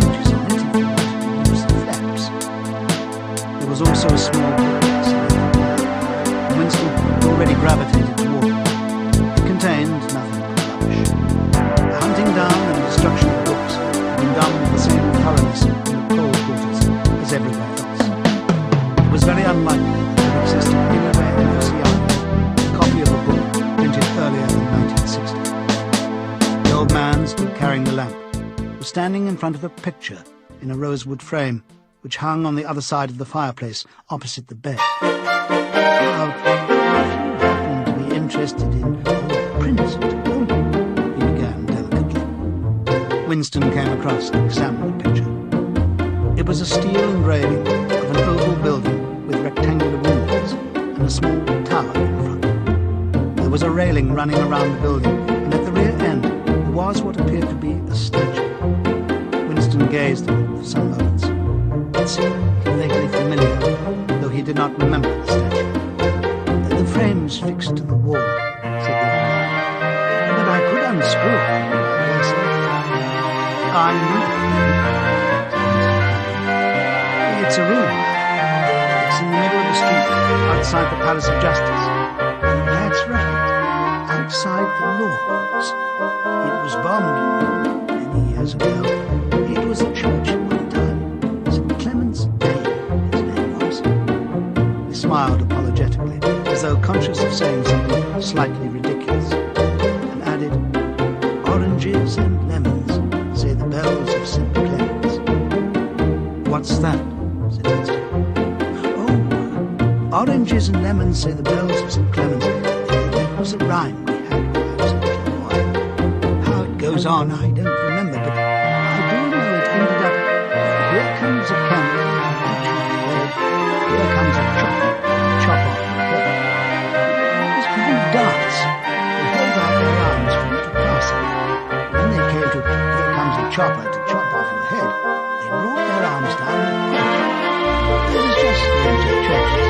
All the Catholic churches were built. They had printed against the place." Winston wondered vaguely what century the church belonged. It was always difficult to determine the age of one building. Anything large and impressive, that was reasonably new in appearance, was automatically claimed as having been built since the Revolution, while anything that was obviously of earlier date was ascribed to some dim period called the Middle Ages. The centuries of capitalism were held to have produced nothing of any value. One could not learn history from architecture any more than one could learn it from books.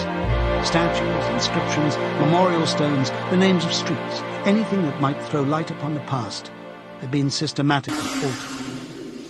I never knew it had been changed. There's a lot of although they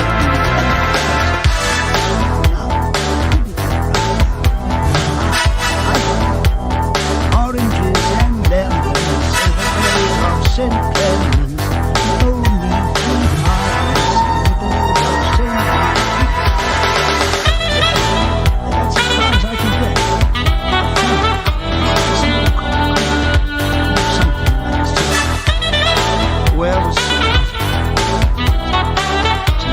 Tonight, it's still standing. It's in the Victory Square, alongside the picture.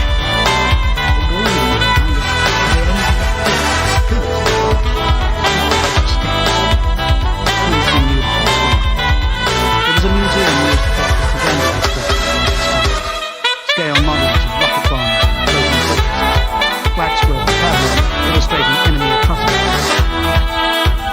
Martins and fruit. Well, I don't think Winston did not bite.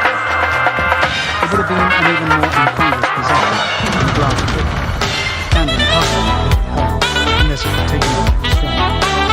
But he lingered for some minutes more, talking to the old man. It was then he discovered it was not weeks, one might have gathered from the inscription of the shop, but Charing.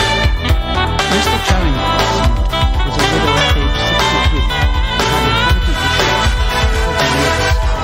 Throughout that time, he had been intending to alter the name over the window, but had never quite got the point of view.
He would come back.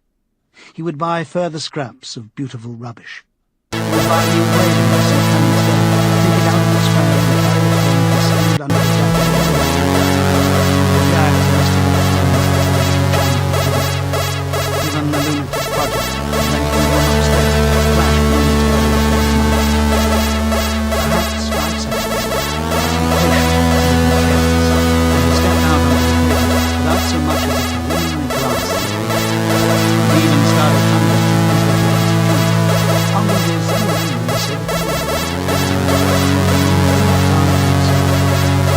suddenly his heart seemed to turn ice and his arms. Coming down the pavement, not 10 meters away. It was the girl from the kitchen, the girl with dark hair. There was no difference. She looked straight in the face, then walked quickly on as though she had not seen her. A few seconds, Winston was deep paralyzed. Then she turned to the right and walked slowly away, not noticing for the moment that he was going in the wrong direction. At any rate, one question was certain. There was no doubt of anyone. The girl was smiling. He followed her, because it was not credible that by pure chance he should have happened to be walking on the same evening up the same obscure backstreet, kilometers distant from the reporter of the party place. It was too great a coincidence. Simply an amateur spy actuated by viciousness. Was enough that she was right. Probably had seen him go into the park. A lump of glass in the pocket banged against his thumb. He was half-minded to get it out and fell. The worst thing was the pain in his belly. A couple of minutes would mean that he had done would not reach a rack of speed. There would be no cavalry. Then, spasm within the galaxy. Stood in the blind path. Stood for 7 seconds, wondering vaguely what he did. Then turned right and began to retrace his steps. As he turned, it occurred to him the girl had been passing him. And that by running, he could probably catch up.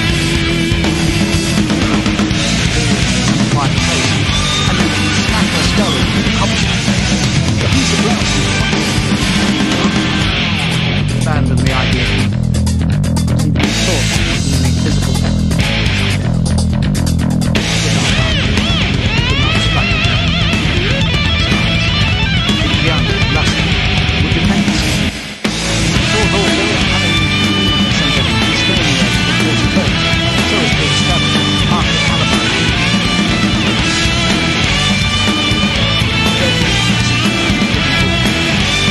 All he wanted was to get her quickly and then sit down. And after 20 hours, he got the light switched off the main swallowed nearly a gin. Then he went to the table in the alcove, sat down, took the diary out of the drawer. But he did not open it. On the telescreen, the brassy female voice was squalling Afghan sound. Staring at the cover of the book, trying without success to shut the voice out of his consciousness.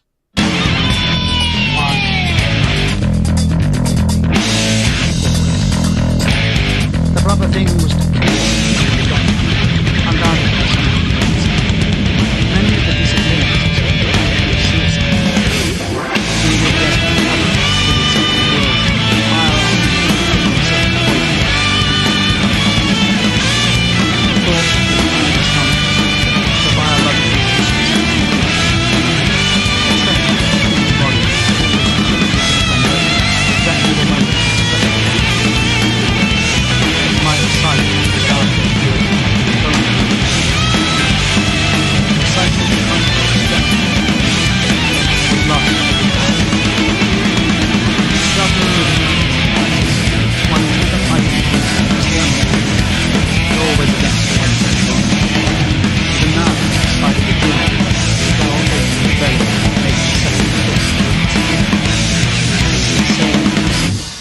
all seemingly heroic or tragic situations.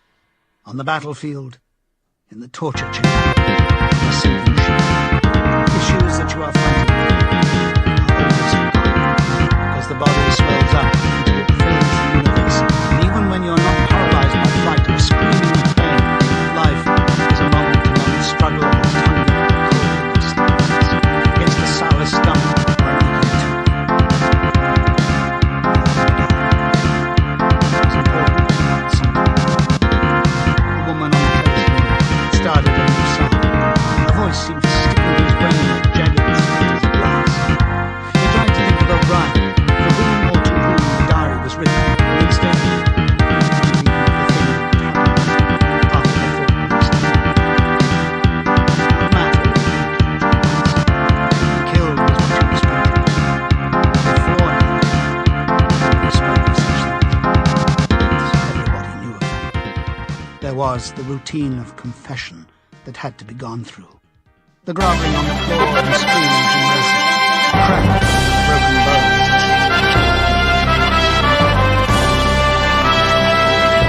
Since the end was always the same, why was it not possible to cut a few days or weeks out of the life? Nobody ever escaped detection. No. Fate. And once he was upon it. There was certainly no given up. Why then, not to lie in bed? Try, not successful, to summon up the image. Shall nature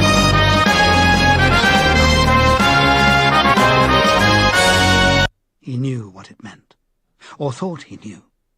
The place where there is no darkness was the imagined future, which one would never see, but which, by foreknowledge, one could mystically share in. But with the voice from the telescreen nagging at his ears, he could not follow the train of thought further. He put a cigarette in his mouth. Half the tobacco promptly fell out onto his tongue, a bitter dust which was difficult to spit out again. The face of Big Brother swam into his mind, displacing that of O'Brien. Just as he had done a few days earlier, he slid a coin out of his pocket and looked at it. The face gazed up at him, heavy, calm. A kind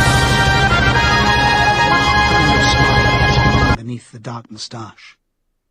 Like a leaden knell, the words came back at him. War is peace. Freedom is slavery. Ignorance. It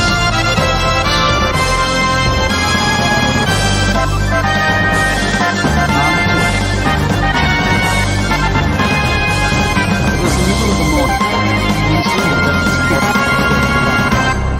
A solitary figure was coming toward him from the other end of the long, brightly lit corridor.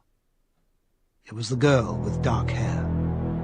4 days had gone past since the evening when he had run into her outside the junk shop. As she came nearer, he saw that her right arm was in a sling, not noticeable at the distance because it was of the same colour as her overalls. Probably she had crushed her hand while swinging around one of the big kaleidoscopes on which the plots of novels were roughed in. It was a common accident in the fiction department. They were perhaps 4 meters apart, but when the girl stumbled, fell almost flat on her face. A sharp cry of pain was wrung out of her. She must have fallen right on the injured arm. Winston stopped short. The girl had risen to her knees. Her face had turned a milky yellow colour, against which her mouth stood out redder than ever. Her eyes were fixed on his, with an appealing expression that looked more like fear than pain. A curious emotion stirred in Winston's heart. In front of him was an enemy who was trying to kill him. In front of him also was a human creature in pain and perhaps with a broken bone. Already he had instinctively started forward to help her. In the moment when he had seen her fall on the bandaged arm, it had been as though he felt the pain in his own body. "You're hurt?" he said. "It's nothing. My arm. It'll be all right in a second." She spoke as though her heart were fluttering. She had certainly turned very pale. "You haven't broken anything?" "No, I'm all right. It hurt for a moment, that's all." She held out her free hand to him, and he helped her up. She had regained some of her colour, and appeared very much better. "It's nothing," she repeated shortly. "I only gave my wrist a bit of a bang. Thanks, comrade." And with that, she walked on in the direction in which she had been going, as briskly as though it had really been nothing. The whole incident could not have taken as much as half a minute. Not to let one's feelings appear in one's face was a habit that had acquired the status of an instinct, and in any case, they'd been standing straight in front of a telescreen when the thing happened. Nevertheless, it had been very difficult not to betray a momentary surprise, for in the 2 or 3 seconds while he was helping her up, the girl had slipped something into his hand. There was no question that she had done it intentionally. It was something small and flat. As he passed through the lavatory door, he transferred it to his pocket and felt it with the tips of his fingers. It was a scrap of paper, folded into a square. While he stood at the urinal, he managed, with a little more fingering, to get it unfolded. Obviously, there must be a message of some kind written on it. For a moment, he was tempted to take it into one of the water closets and read it at once. But that would be shocking folly, as he well knew. There was no place where you could be more certain that the telescreens were watched continuously. He went back to his cubicle, sat down, threw the fragment of paper casually among the other papers on the desk, put on his spectacles, and hitched the speakwrite toward him. 5 minutes, he told himself. 5 minutes at the very least. His heart bumped in his breast with frightening loudness. Fortunately, the piece of work he was engaged on was mere routine, the rectification of a long list of figures, not needing close attention. Whatever was written on the paper, it must have some kind of political meaning. So far as he could see, there were 2 possibilities. One, much the more likely, was that the girl was an agent of the thought police, just as he had feared. He did not know why the thought police should choose to deliver their messages in such a fashion. Perhaps they had their reasons. The thing that was written on the paper might be a threat, a summons, an order to commit suicide, a trap of some description. There was another, wilder possibility that kept raising its head, though he tried vainly to suppress it. This was that the message did not come from the thought police at all, but from some kind of underground organization. Perhaps a brotherhood existed after all. Perhaps the girl was part of it. No doubt the idea was absurd, but it had sprung into his mind at the very instant of feeling the scrap of paper in his hand. It was not until a couple of minutes later that he found out more about the explanation. And even now, though his intellect told him that the message probably meant nothing, still, that was not what he believed. The unreasonable hope persisted, his heart banged, and it was with difficulty that he kept his voice from trembling as he murmured his fingers into his pocket. He rolled up a completed bundle of work and slid it into the electric chair. 8 minutes had gone by. He readjusted his spectacles on his nose, sighed, and drew the next batch of work toward him, with a scrap of paper on top of it. He flattened it up. On it was written in large, unformed handwriting, "I love you." For several seconds, he was too stunned even to throw the incriminating thing into the mirror. When he did so, although he knew very well the danger of showing too much interest, he could not resist reading it once again, just to make sure that the words were indeed there. The rest of the morning was very difficult.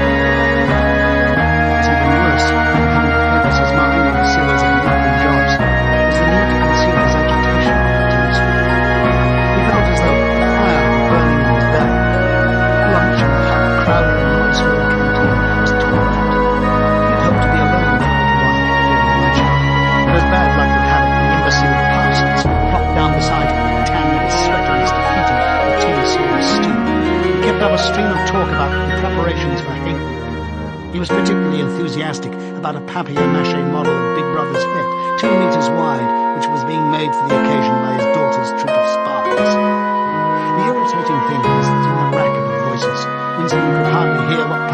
saying and was constantly having to ask for some fatuous remark to be repeated. Just once, he caught a glimpse of the girl at the table with two other girls at the far end of the room. She appeared not to have seen him, and he did not look in that direction again. The afternoon was immediately after lunch, there arrived a delicate, difficult piece of work which would take him several hours and necessitated putting everything else aside. It consisted in falsifying a series of production reports of 2 years ago in such a way as to cast discredit on the prominent Indian party who was now. This was the kind of thing that Grimsby was good at. For more than 2 hours, he succeeded in shutting the girl out of his mind. The memory of her face, and with it a raging, intolerable result. Until he could be alone, it was impossible to think this thing about him. Tonight was one of his nights of communities. He walked in after a tasteless meal in the canteen, hurried off to the centre to part in the solemn fury of the discussion, played 2 games of table tennis, swallowed several glasses of gin, and sat for half an hour through a lecture entitled Insight in Relation to Chess. So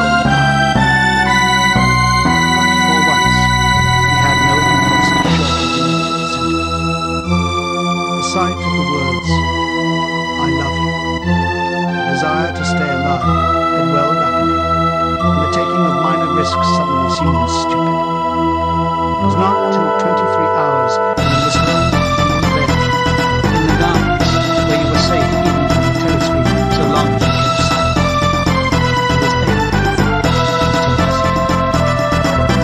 It was a physical problem that had to be solved. How to get in touch with the girl and arrange a meeting. He did not consider any longer the possibility that she might convey him some kind of trouble. He knew that it was not so, because of her unmistakable agitation when she handed him the note. Obviously, he had been frightened by her words, as well as she might be. Nor did the idea of refusing her advances even cross his mind. Only 5 nights ago he had contemplated smashing her skull in with a cobblestone. That was a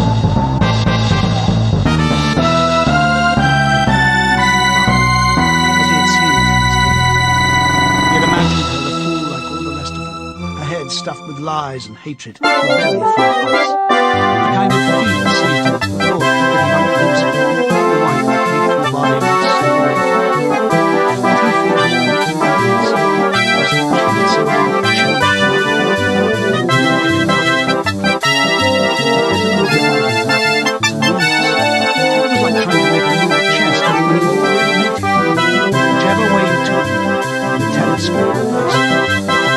Actually, all the possible ways of communicating with her had occurred to him within 5 minutes of being alive. But now, with time to think, he felt more than well, as though laying on the road of instructors for him to walk. Obviously, the kind of encounter that had happened this morning could not be repeated. If she had worked in the records department, it might have been comparatively simple. He had only a very dim idea whereabouts in Rome the fiction department. He had no pretext for going. If he had known where she lived, and at what time she left work, he could have contrived to meet her somewhere on her way home. But to try to follow her home was not safe, because it would mean loitering about outside the ministry, which was bound to be noticed. As for sending a letter through the mails, it was out of the question. By a routine that was not even secret, all letters were open to transfer. Actually, few people ever wrote letters. The message was occasionally necessary to send. There were printed postcards with long lists of phrases, and you struck out the ones that were in the any case, he did not know the girl's name. Finally, he decided that the safest place was the canteen. If he could get her at a table by herself, somewhere in the middle of the room, not too near the telescopes, and with a sufficient buzz of conversation all around, if these conditions endured for, say, 30 seconds,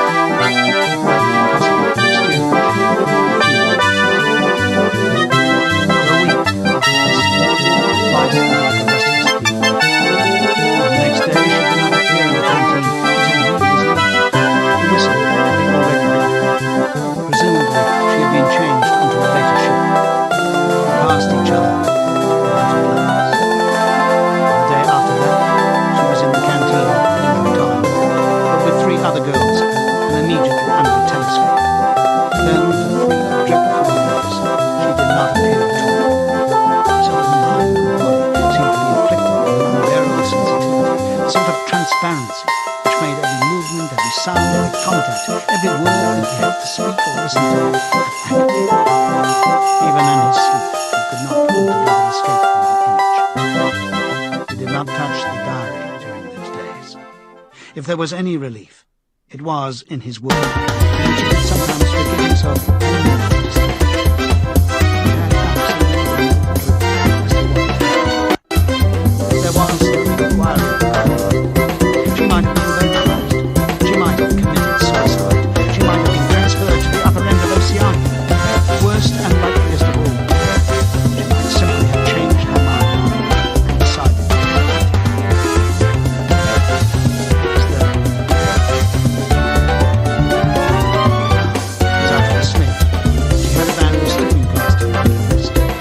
the relief of seeing her was so great that he could not resist staring directly at her. One day, he very nearly succeeded in spotting her. When he came into the canteen, she was sitting at a table where other people were and was quite alone. It was early and the place was not Hugh edged forward till Winston was almost in front. Then was held up at the table because someone in front was complaining that he had not received his tablet of salary. Still alone, Winston secured his tray and began to mend for her table. He walked casually toward her, his eyes searching for a place at some table beyond it. She was perhaps 3 meters away from him. Another 2 seconds would do. Then a voice behind him called, "Smith?" He pretended not to hear. "Smith!" He turned round. A blonde-headed, silly-faced young man named Richard, whom he barely knew, was inviting him with a smile to a vacant place.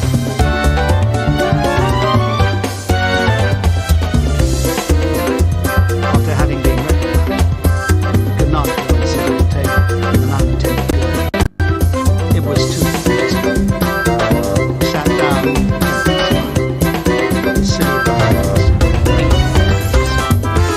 Winston had a hallucination of himself smashing a pickaxe right into the middle. The girl was still young. She was asleep.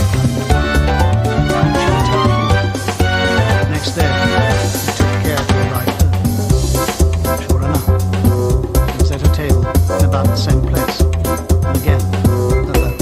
The person immediately ahead of him in the queue was a small, swiftly moving beetle-like man with a flat face and tiny, suspicious eyes. As Winston turned away from the counter with his tray, he saw that the little man was making straight for the girl's table. It was hopeless. There was a vacant place at a table further away, but something in the little man's appearance suggested that he would be sufficiently acquainted with his own company to choose the place. Ice at his heart. It was no use unless he could get the girl alone. At this moment, there was a tremendous crack. The little man was sprawling on all fours. His tray had gone flying. 2 streams of soup and coffee were flowing across the floor. He started to his feet with a malignant glance at Winston, whom he evidently suspected of having the trip to the kitchen. It was all right. 5 seconds later, and again hard. Winston was sitting with the girl.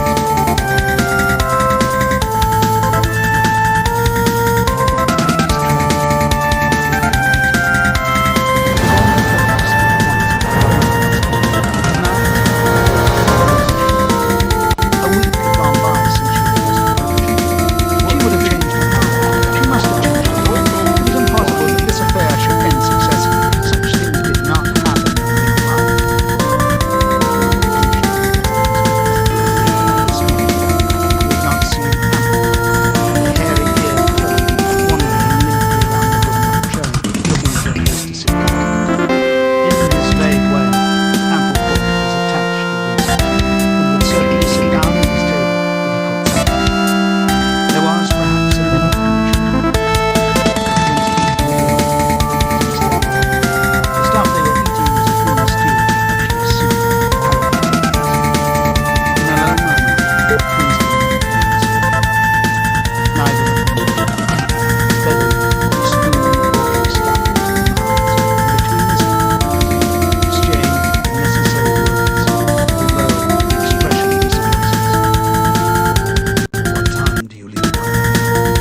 They did not look at one another. Winston was in Victory Square before the appointed time. On the ground base of the enormous fluted column, at the top of which Big Brother Stafford gazed south toward the skies where he had vanquished the invasion of the East Asian airplanes would have been a few years later, in the battle of Airstrip 1. In the street in front of him was a statue of a man on horseback, which was supposed to represent Oliver Cromwell. 5 minutes past the hour, the girl was still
gravitates to the outer edge of any kind of scrimmage, shoved, butted, squirmed his way forward into the heart of the crowd.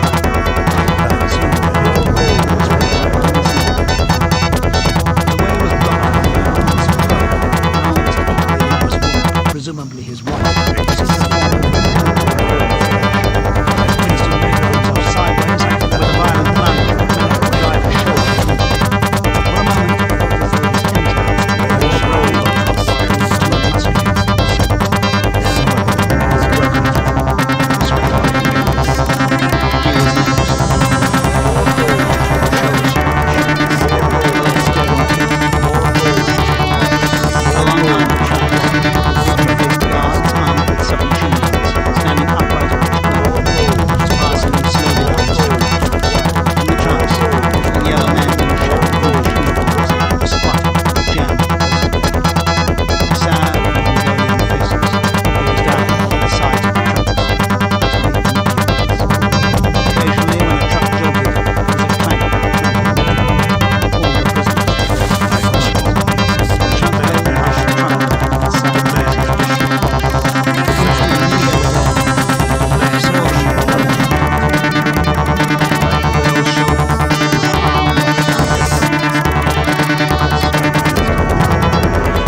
Just as she had done in the canteen. He began speaking in the same expressionless voice as before, with lips barely moving, a mere murmur easily drowned by the din of voices and the rumbling of the trucks. Yes, Master. Can you hear me? Yes. Sunday afternoon. My life for this. Yes. I vow listen your carefully. my fingers. I Go gladly to Paddington obey. Station. With a sort of military precision that astonished him, she outlined the route that he was to follow. A half-hour railway journey, turn left outside the station, 2 kilometers along the road, a gate with the top bar missing. A path across a field, a grass-grown lane, a track between bushes, a dead tree, a moss grove. It was as though she had a map beside her head. Can you remember all that? She murmured finally. Speak. Yes. You turn left, then right, and left again. Time is What time? is complete. About 15. More gold is required. I'll get there. More gold is required. Are you sure? Summoning is complete. Yes. Get away from her. My might cannot be She need not have told him that. But for the moment, they could not extricate themselves from the crowd. The trucks were still filing past, the people still insatiable. At the start, there had been a few boos and hisses. It came only from Our the party brethren members need among the crowd. assistance. and had soon stopped. Summoning is complete. Prevailing emotion was simply curiosity. Foreigners were a kind of strange animal. One literally never saw them, except in the guise of pictures, even as prisoners. One never got more than a momentary glimpse. Nor did one know what became. Where shall I run? But More gold is the required. I wish only The others to serve. More Simply gold vanished. is required, presumably into forced labor. Cannot be matched. Around the Mongol business, the given way to business beards exhausted, and over scrubby cheekbones, eyes looked into Winston's. And strangers flashed. Envoy. In the last trip, see an aged man, his face a mass of grizzled hair, standing with wrists crossed in front of him, as though he were used to having them bound together. It was almost time for Winston and the girl to speak. At the last moment, while the crowd still hanging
knelt down and began picking himself.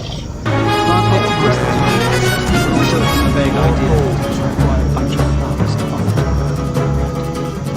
He got together a big bunch, smelling of famous secrecy, and the sound from his back froze him.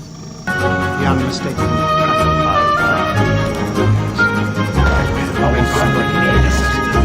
It was the best thing to do. It might be the girl, or he might be following her. To look around was to show her. Tonight,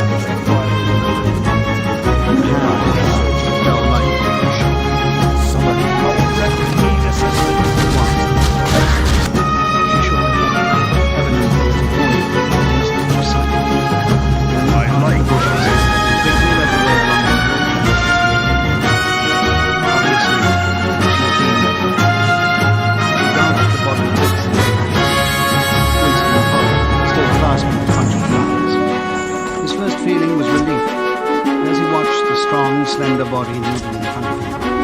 scarlet sash that was just tight enough to bring up the curve of her hips. The sense of his own inferiority was heavy upon him.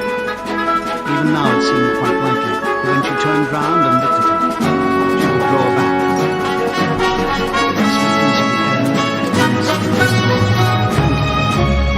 Already on the walk to the station, the May sunshine made him the creature of indoors, the sooty dust of London had poured on his feet. It occurred to him, till now she had probably never seen him before. He came to the fallen tree. The girl hopped over and pushed past the bushes, in which they were listening to. For an instant followed him, and found that we were in a natural clearing, a tiny grassy knoll surrounded by tall saplings that shut it in. The girl stopped. Here we are, she said. He was facing her, several paces distance. As yet, he did not dare to lean into her. I've got to say it, she muttered, in case there's a light.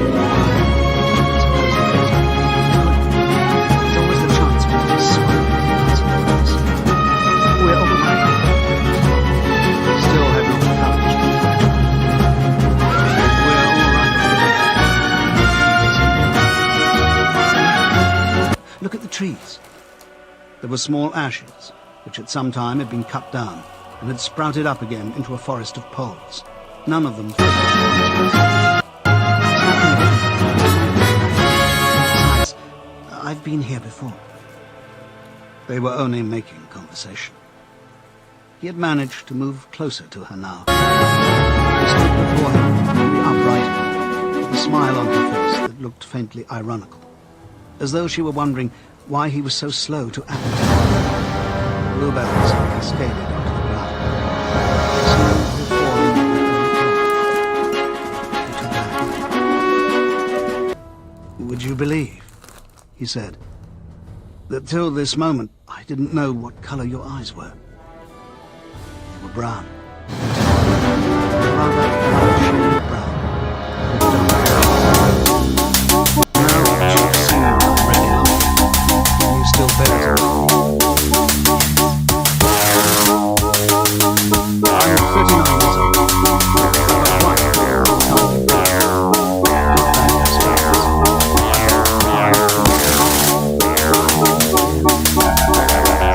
bad as next moment, I had to say what the beginning of the body was screaming, a mass of dark was against his face. And yes, actually she had killed herself. There was a kiss. I wish fast.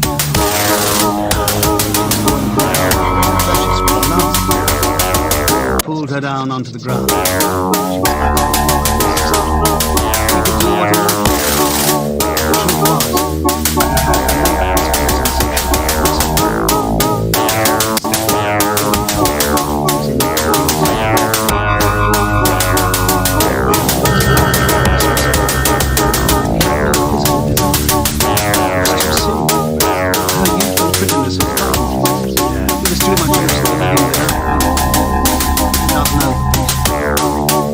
Still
this as a tribute to the excellence of her disguise. Not the thought... You didn't honestly think that. Well, perhaps not.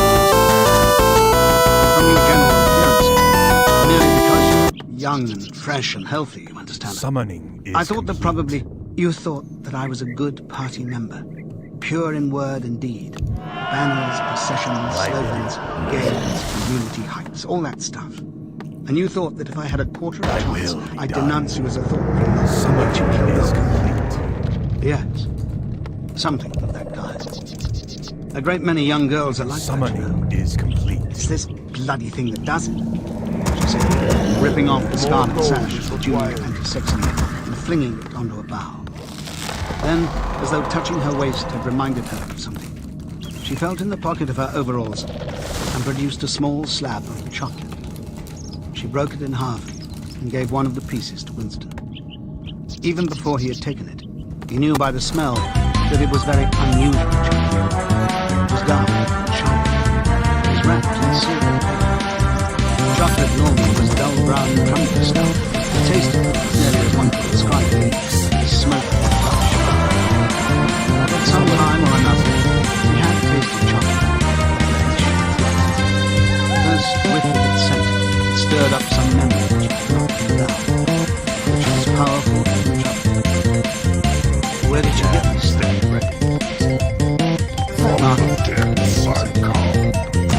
Actually, I'm not so good. I'm good at games. I was a troop leader in the squad. I do volunteer at hours and hours. More gold is required. More gold is required. I always carry one in the bag in possession. I always get jail. Always yell with the crowd. Nice. Wait.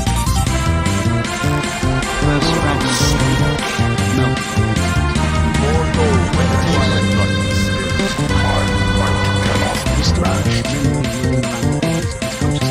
Something strongly held, not reducible to definitions. Like an object seen out of the corner of one eye, pushed it away, aware only that it was the memory of something. You're very young. 10 or 15 years younger. What would you say to the sight?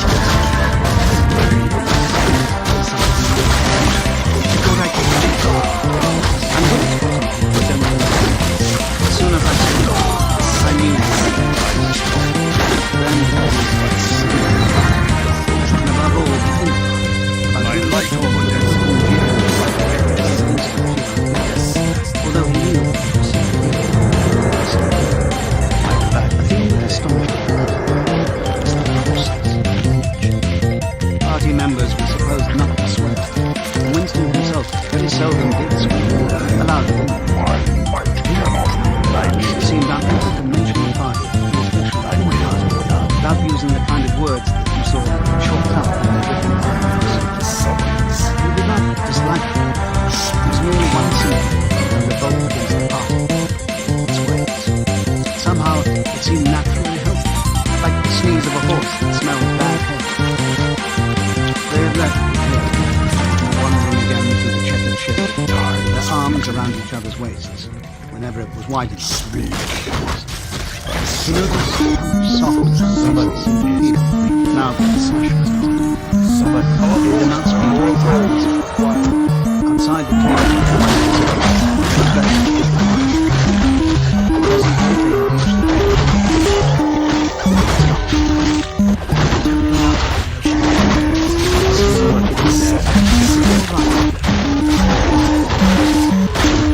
Standing in the sun filtering through the still hot. Winston looked out into the field now. I wish I went to see a curious shock of recognition. Long, close-fitting pastures, in the ragged hedge on the opposite side, the boughs of the elm trees swayed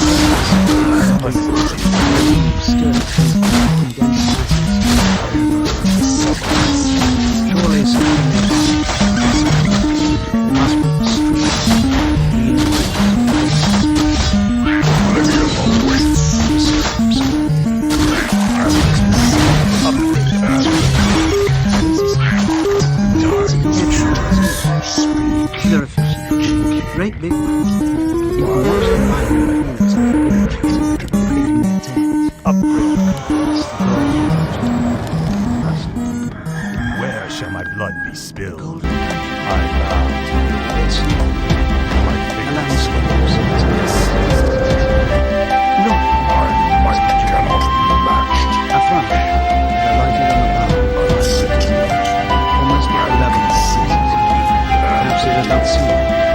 was in the sand. Spread out between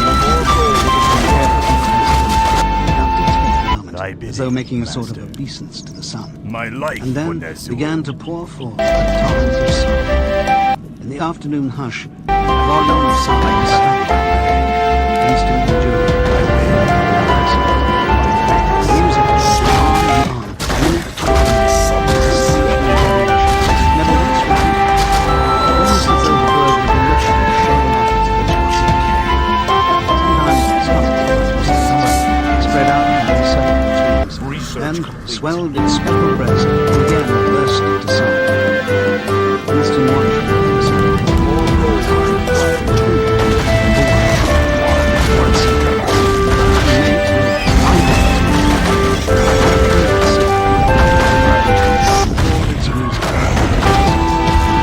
wondered whether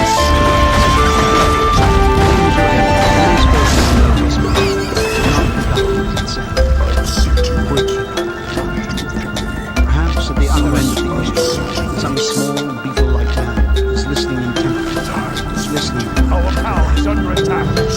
By degrees, the flood of music drove in his I wish face. I was to see.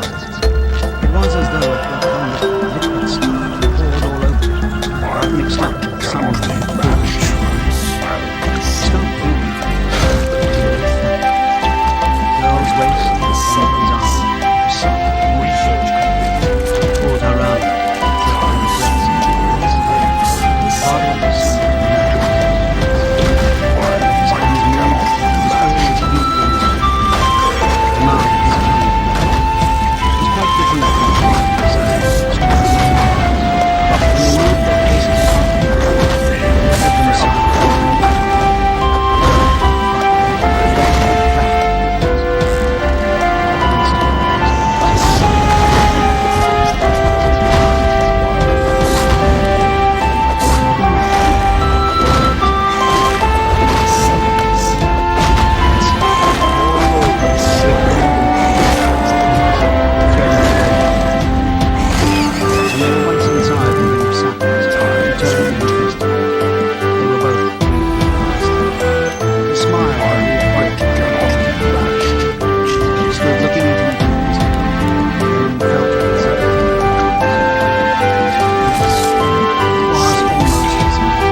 civilization seemed to be annihilated.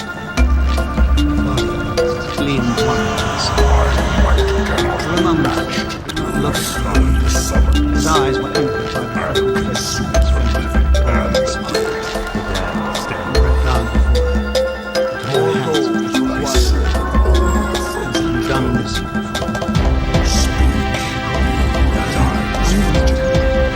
Well, small. With party members. my life, Onezu. With members Cannot in a stop. party. Yes, master. Not with those swine. I gladly obey. There's plenty that would if they got half a chance. They're not so holy as they make out. It's hard work. Scores of times she'd done it. Wished it had been hundreds, thousands. Anything that hinted at corruption was filled in with a I wild. gladly obey. Perhaps the party was rotten under the surface. Its cult of strenuousness and self-denial, simply a sham concealing iniquity. If you could have infected the whole lot, leprosy or syphilis, how gladly he would have done so. Anything to rot, weak, undermine. Pulled their eyes out. Listen, the more men you've had, the more I love you. Do you understand? I hate purity. I hate goodness. I don't want any virtue to exist anywhere. I want everyone to be corrupt to the bones.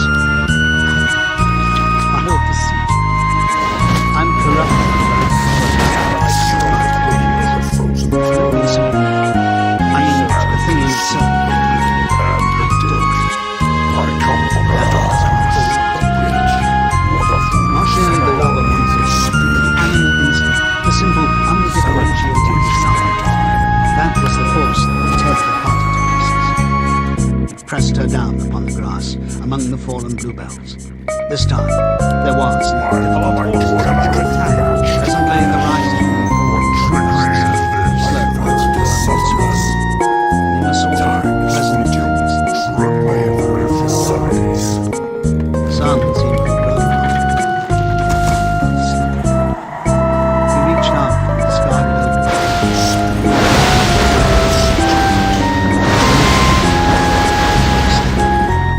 He slept for about half an hour. He sat and watched the place. Still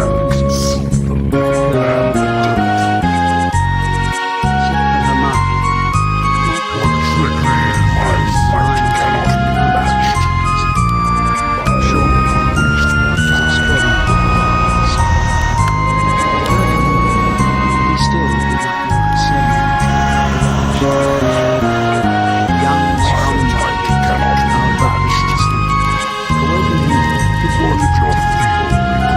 The mindless tenderness that slowly not quite pulled the overalls aside, studied the smooth white flame. In the old days, he thought, a man looked at a girl's body and saw that it was desirable, and that was the end of the story. But you could not have pure love or pure lust nowadays. No emotion was pure, because everything was mixed up with fear and hatred. Their embrace had been a battle, the climax of victory. It was a blow struck against the party. It was a political battle. Chapter 3. We can come here once again, said Julie. It's too late to say it was in the twice, but not for another month or two. As soon as she woke up, her demeanor had changed. She became alert, businesslike. With her clothes on, knotted a scarlet sash about her waist, and began arranging the details of the journey home. It seemed natural to do this too. She obviously had felt becoming instant married, and she seemed also to have an exhaustive knowledge of the countryside around London, stored away from the moon and all the times. The route she gave her was quite different from the one by which she came, and brought him out at a different station. Never go home the same as you did, she said, as though enunciating an important general principle. She would leave first, and Winston was to wait half an hour. She had named the place where they would meet after work before evening service. It was a street named for the place, as it was an open market, which was generally crowded with ladies. She would be hanging about among the stalls, pretending to be in search of shoelaces or sewing thread. If she judged that the coast was clear, she would blow her nose when he approached. Otherwise, he was to walk past her without recognition. The glove or the other driver would be said to talk for a quarter of an hour and arrange the multiple questions. Now I must go, she said, as soon as he passed her. I'm due back at 2 hours of July 6, filling out leaflets or something. Isn't it bloody? Give me a brush down, would you? Have I got any twigs? Are you sure? Goodbye, my love. Goodbye. Flung herself into his arms, kissed him in his arrival, and later pushed her way through the saplings and disappeared into the wood. Even now, he had not found out her surname or her address. However, it may have been difference. It was been concealed by the buildings of the strangers' time. As it happened, he never went back to the kid. During the month of May, there was only one further occasion on which they actually succeeded in making love. That was in another hiding place known to Julia. The belfry of a ruined church in an almost deserted stretch of country where an atomic bomb had fallen 30 years ago. It was a good hiding place when once you got there, but the getting there was very dangerous. The rest, you could meet only in the streets, in a different place every evening, and never for more than half an hour at a time. In the street, it was usually possible to talk after a fashion. As they drifted down the crowded pavements, not quite abreast, never looking at one another. They carried on a curious, intermittent conversation, which flicked on and off like the beams of a lighthouse, suddenly nipped into silence by the approach of the party uniform or the proximity of the telescreen. Then taken up again minutes later in the middle of a sentence, then abruptly cut short as they parted at the appointed spot, then continued almost without introduction on the following day. Julia appeared to be quite used to this kind of conversation, which she called talking by installments. She was also surprisingly adept at speaking without moving her lips. Just once, in almost a month of nightly meetings, he managed to exchange a kiss. They were passing in silence down a side street. Julia would never speak when there was a deafening roar. The earth heaved and the air darkened, and Winston found himself lying on his side, bruised and terrified. A rocket was dropped quite near to him. Suddenly, he became aware of Julia's face a few centimeters from his own. As white as chalk. Even the lips were moving. She was dead. He clasped her against him and found that he was kissing a live, warm face. Some powder stuff had gotten away his lips. Both of their faces were evening, maybe they're on past the because a patrol was just around the corner, or a helicopter was over. It still had been difficult to find time. Winston's working week was 60 hours. Julia's was even longer. Only 3 days left according to the pressure of work, and did not often coincide. Julia, in any case, seldom had an evening completely free. She spent an astonishing amount of time in attending lectures and demonstrations, distributing literature for the junior anti-sex league, preparing banners for Hate Week, making collections for the savings campaign, and such like activities. It paid, she said. It was camouflage. If you kept the small ones, you could break the big ones. She even induced Winston to mortgage yet another of his eagles and enrolling himself in a mission, which was done voluntarily by a zealous partner. So when he convinced Winston spent 4 hours screwing together some small bits of metal and trouble parts of onwards in a drafty old workshop where the knocking of hammers mingled brilliant music to temperature. When they met in the church tower, gaps in their fragmentary conversation were filled up. It was a blazing afternoon. The air in the little square chamber with the double bells was hot and stagnant. It smelled overpoweringly of the kitchen.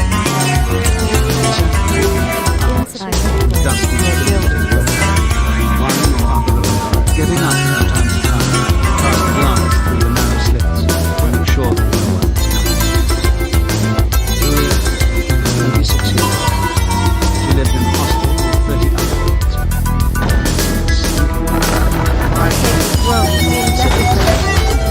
And she worked as he did on the novel by which she enjoyed it. Consisted of London and Chelsea, powerful. She was not clever. She was fond of using her hands and felt at home when she should. She could describe the whole process from both the novel, the general directive, planning down to the final touching of the but she was not interested in it. She didn't have to. Just acknowledged it had to be released like jam. She had no knowledge that the only person she had ever known the day before the revolution was a grandfather who disappeared when she was 8. At school, she had been captain of the hockey team and had won the gymnastics trophy 2 years running. She had been a troop leader in the Spies, a branch secretary in the youth league before joining the junior anti-sex league. She had always borne an excellent character. Indeed, now as a mark of good reputation, such actions turned out to be non-reasons. She was dismissed from my place. There she had remained for a year, devoted to instructions and senior talents, titles like Swan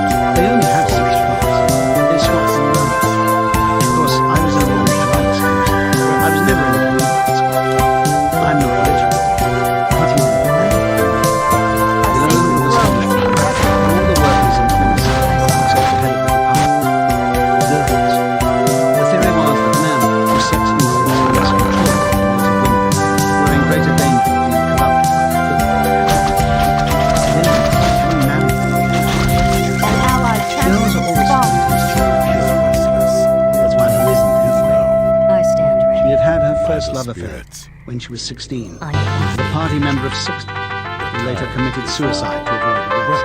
And a good job, too. Otherwise, they'd have had my name if they not confessed. Since then, there have been various others.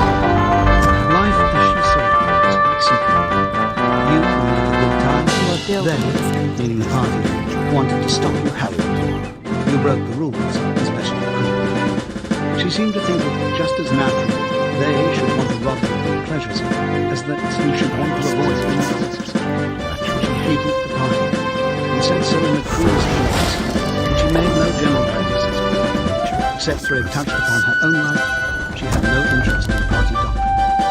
He noticed that she never used newspaper words, except the ones that passed the news. She had never heard of the Brotherhood and refused to believe in its existence. Any kind of organism brought into the party which was found to be faithful struck her as stupid. Clever was to break the rules and stay alive in the same. He wondered vaguely how many others had people who had grown up in the world of the revolution, knowing nothing else, accepting the party as something unintelligible in the sky, not rebelling against its authority, but simply evading it as a rabbit Our sacred dodges a grove dog. is being desecrated. They did not discuss the possibility of getting married. It was too Your remote. building is complete. No imaginable committee would ever sanction such a marriage, even if Catherine, Winston's wife, could somehow have been got rid of. It was hopeless. It was a death. She laughed. You know the newspeak word, good thinkful, meaning naturally orthodox. Warriors of the night, assemble! I didn't know the word. Insufficient. I know the kind of person I've ever. He began telling her the story she had married. Curiously enough, she appeared to know the essential parts of the family. She described them almost as though she had seen or felt the stiffening of Catherine's body as soon as he touched Research her. finished. The way in which she still seemed must to be act. pushing him from her with all her strength, even when her arms were clasped tightly round him. With Julia, he felt no difficulty in talking about such things. Catherine, in any case, had long ceased to be a painful memory and become merely a distasteful one. I could have stood it if it hadn't been for one thing, he said. Research He told her about the frigid little ceremony that Catherine had forced him to go through on the same night. your building. She hated it, but nothing would make her stop doing it. She used to call it...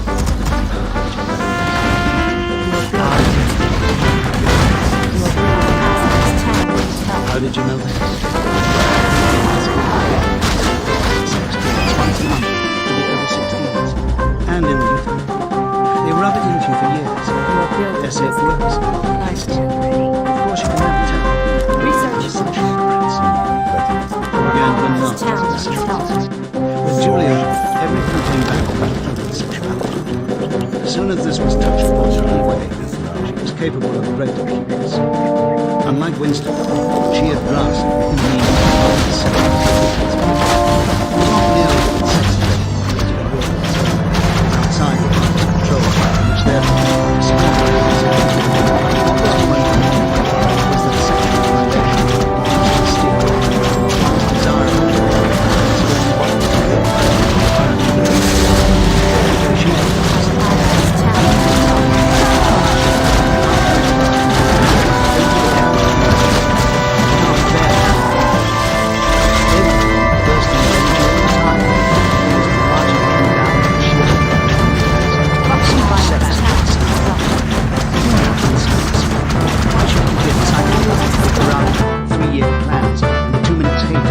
rest of them bloody rules. It's very true. Our warriors Once, have engaged. direct intimate connection.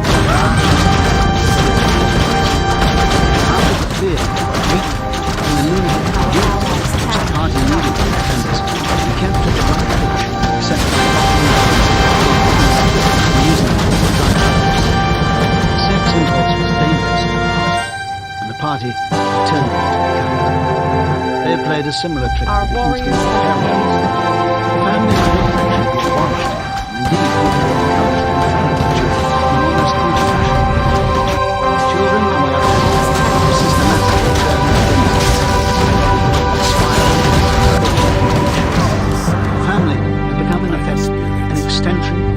place. It was a device by means of which everything surrounded them informers and moving parts. Catherine was unfortunate and unfortunate, but she had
suddenly occurred to him, completely alone.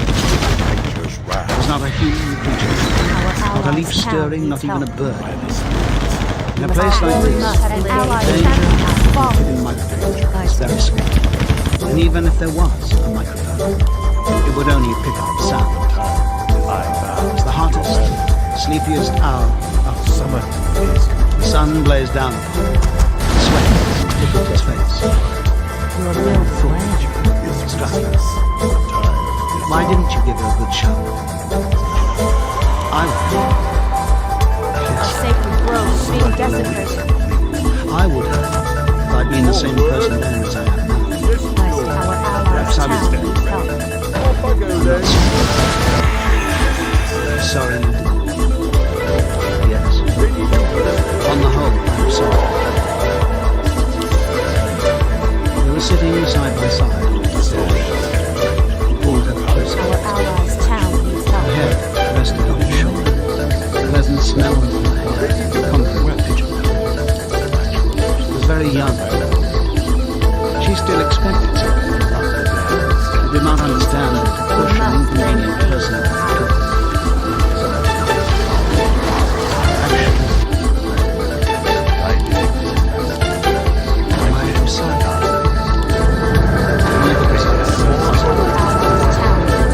This game can't win. Some kinds of failure are better than others. Tilt her shoulders with her Our warriors have engaged an allied champion. She did not accept the law of nature, the individual. An allied champion. The way she realized that she herself was doomed, that sooner or later the fortunes would catch her. With another part of her mind, she believed it was somehow possible to construct a secret world in which you could live as you chose. All you needed was luck, cunning, and boldness.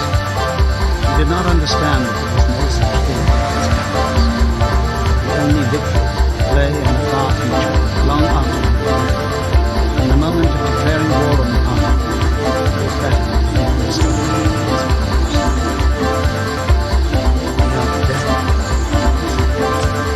I'm not dead yet. Not just 6 months. 5 years, it seems.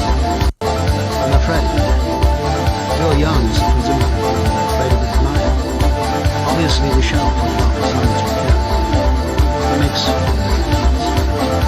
so long as human beings stay, death and life are the same thing. Lavish would you sooner sleep? Me or a skeleton? Don't you enjoy being alive? Don't you like feeling? This is me. This is my hand. This is my leg. I'm real. I'm solid. I'm alive. Don't you like this? She twisted herself round and pressed her bosom against him. He could feel her breasts right firm through her openings. Her body seemed to be pouring some of its youth and vigor into his. Yes, I like that, he said. Then stop talking about dying. And now listen, we've got to fix up about the next time we meet. We may as well go back to the place in the wood. We've given it a good long rest. But you must get there by a different way this time. I've got it all planned out. You take the train, but look, I'll draw it out. And in her practical way, she scraped together a small square of dust with a twig from the pigeon's nest, and drawing a map. Chapter 4. Winston looked around the shabby little room of Mr. Chandler's shop. Beside the window, the enormous bed was made up of ragged blankets and covers for the sun. An old-fashioned clock, with 12-hour face, sticking away from the mantelpiece. In the corner, some big glass table, a glass paper which he poured in his last night, clean soft. In the fender, a battered tin oil stove, a saucepan and 2 cups, arrived from Mr. Chandler. Winston lit the burner, set a pan of water. He had brought an egg. Clock's hand said 7:30. It was 19. She was coming at 19:30. Folly, his heart himself. Conscious, gratuitous, suicidal. Of all the crimes that a party member committed, this was the most possible. Actually, the idea had first floated into his head in the form of a vision of the glass paperweight mirrored by the surface of the gate-leg table. As he had foreseen, Mr. Chandler had made no good of it, let it be. He was obviously glad of the few dollars that had been paid, nor did he seem shocked at the conversation, even though Winston wanted to draw and purpose to power. Instead, he looked into the middle distance and spoke in the generalities. As a delicate air, it gives the impression that he had become privacy, is a very valuable. Everyone knows the place where it was. It was only common courtesy to know the first and new, but it was not itself. Even seeming almost to fade out of existence. Added that there were 2 entrances to the house, one of them through the backyard. Under the window, somebody was sleeping. Instinct to tell, secure and affectionate. The June sun was still high in the sky, and in the sun broke forth below. A monstrous wolf, shadow of the Norman figure, brawny with 4 arms,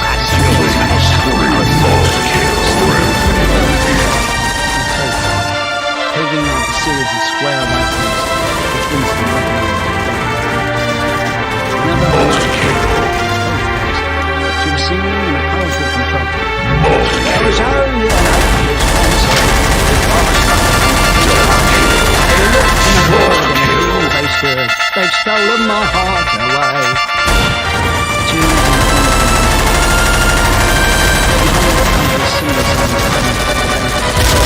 Killing spree.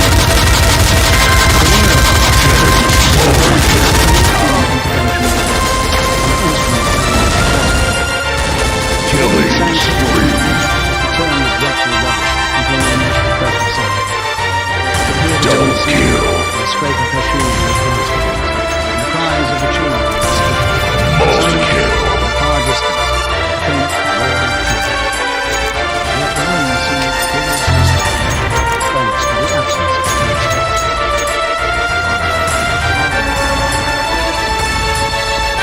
it was inconceivable.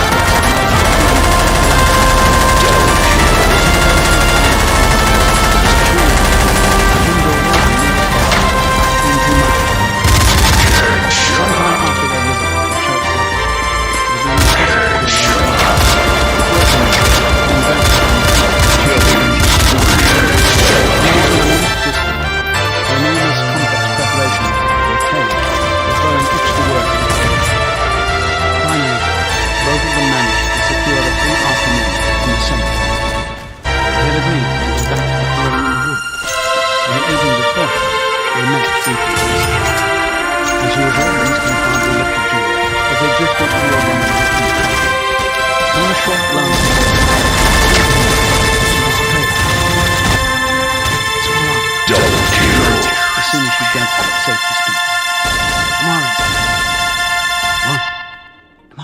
afternoon.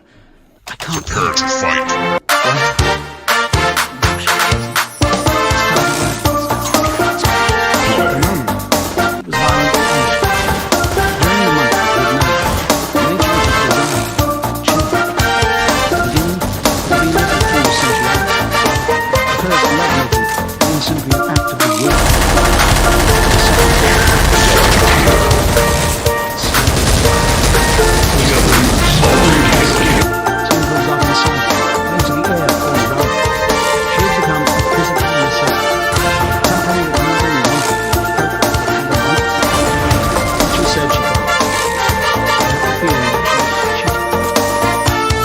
At this moment.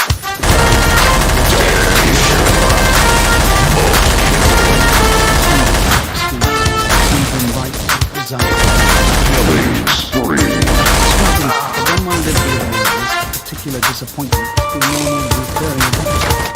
And deep tenderness, such as he had not felt with her before, suddenly took hold. Killing spree. They were a married couple of 10 years standing. He wished that he were walking through the streets with her just as they were doing now, openly and without fear. Defying odd events for husband. Wished above all.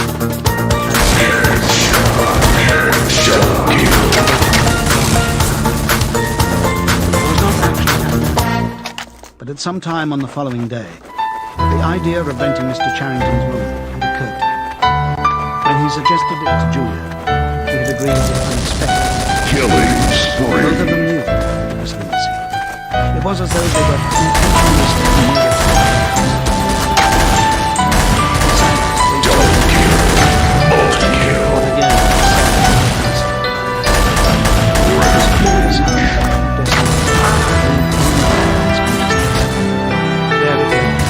fixed in future time, receding death as surely as 99 recedes. Not the one who perhaps Unstoppable. until the shore Headshot. stepping stones. Julia, Double kill. Headshot. sometimes seen carrying to and fro in the street. Killing spree. His arm, which had disengaged itself rather hard. Hardly but she was still holding it to him. Half a second, she said. Just let me show you what I'm rolling. Did you bring some of that filthy victory coffee? Double kill. Chuck it away. Headshot. Fell on her knees to open the door. Underneath was a number of neat paper packets. The first packet which he passed to Winston was strange and vaguely familiar feeling. It was filled with some kind of heavy sand-like stuff, which he knew whenever he touched it. It isn't sugar, he said. Real sugar, not saccharine sugar. And here's a loaf of bread, proper white bread, not bloody stuff, and a little pot of jam. And here's a tin of milk. But look, this is the one I'm really proud of. I had to wrap a bit of sacking around it because she did not need to tell him why she had wrapped it up. The smell was already filling the room. A rich, hot smell which seemed like an emanation from his early childhood, which one did occasionally meet with even now, blowing down a passageway before a door slammed, or diffusing itself mysteriously in a crowded street, sniffed for an instant, and lost again. It's come. Bring up its inner part. There's a whole key. But you manage very well with these things. It's all in the body stuff. There's nothing those swung like that. Nothing. But of course waiters and servants pinch things. And look, I got a little packet of tea as well. Winston had squatted down beside him. He tore open a corner of the packet. It's real tea, not blackberry leaves. There's been a lot of tea about it. They've captured India or something, she said vaguely. But listen, I want you to turn your back on me for 3 minutes. Go and sit on the other side of the bed. Don't go through another window. And don't turn round to look. Winston gazed abstractedly for a minute. Down in the yard, the red-armed woman was still marching to and fro between the washtub. She took 2 more pegs out of her mouth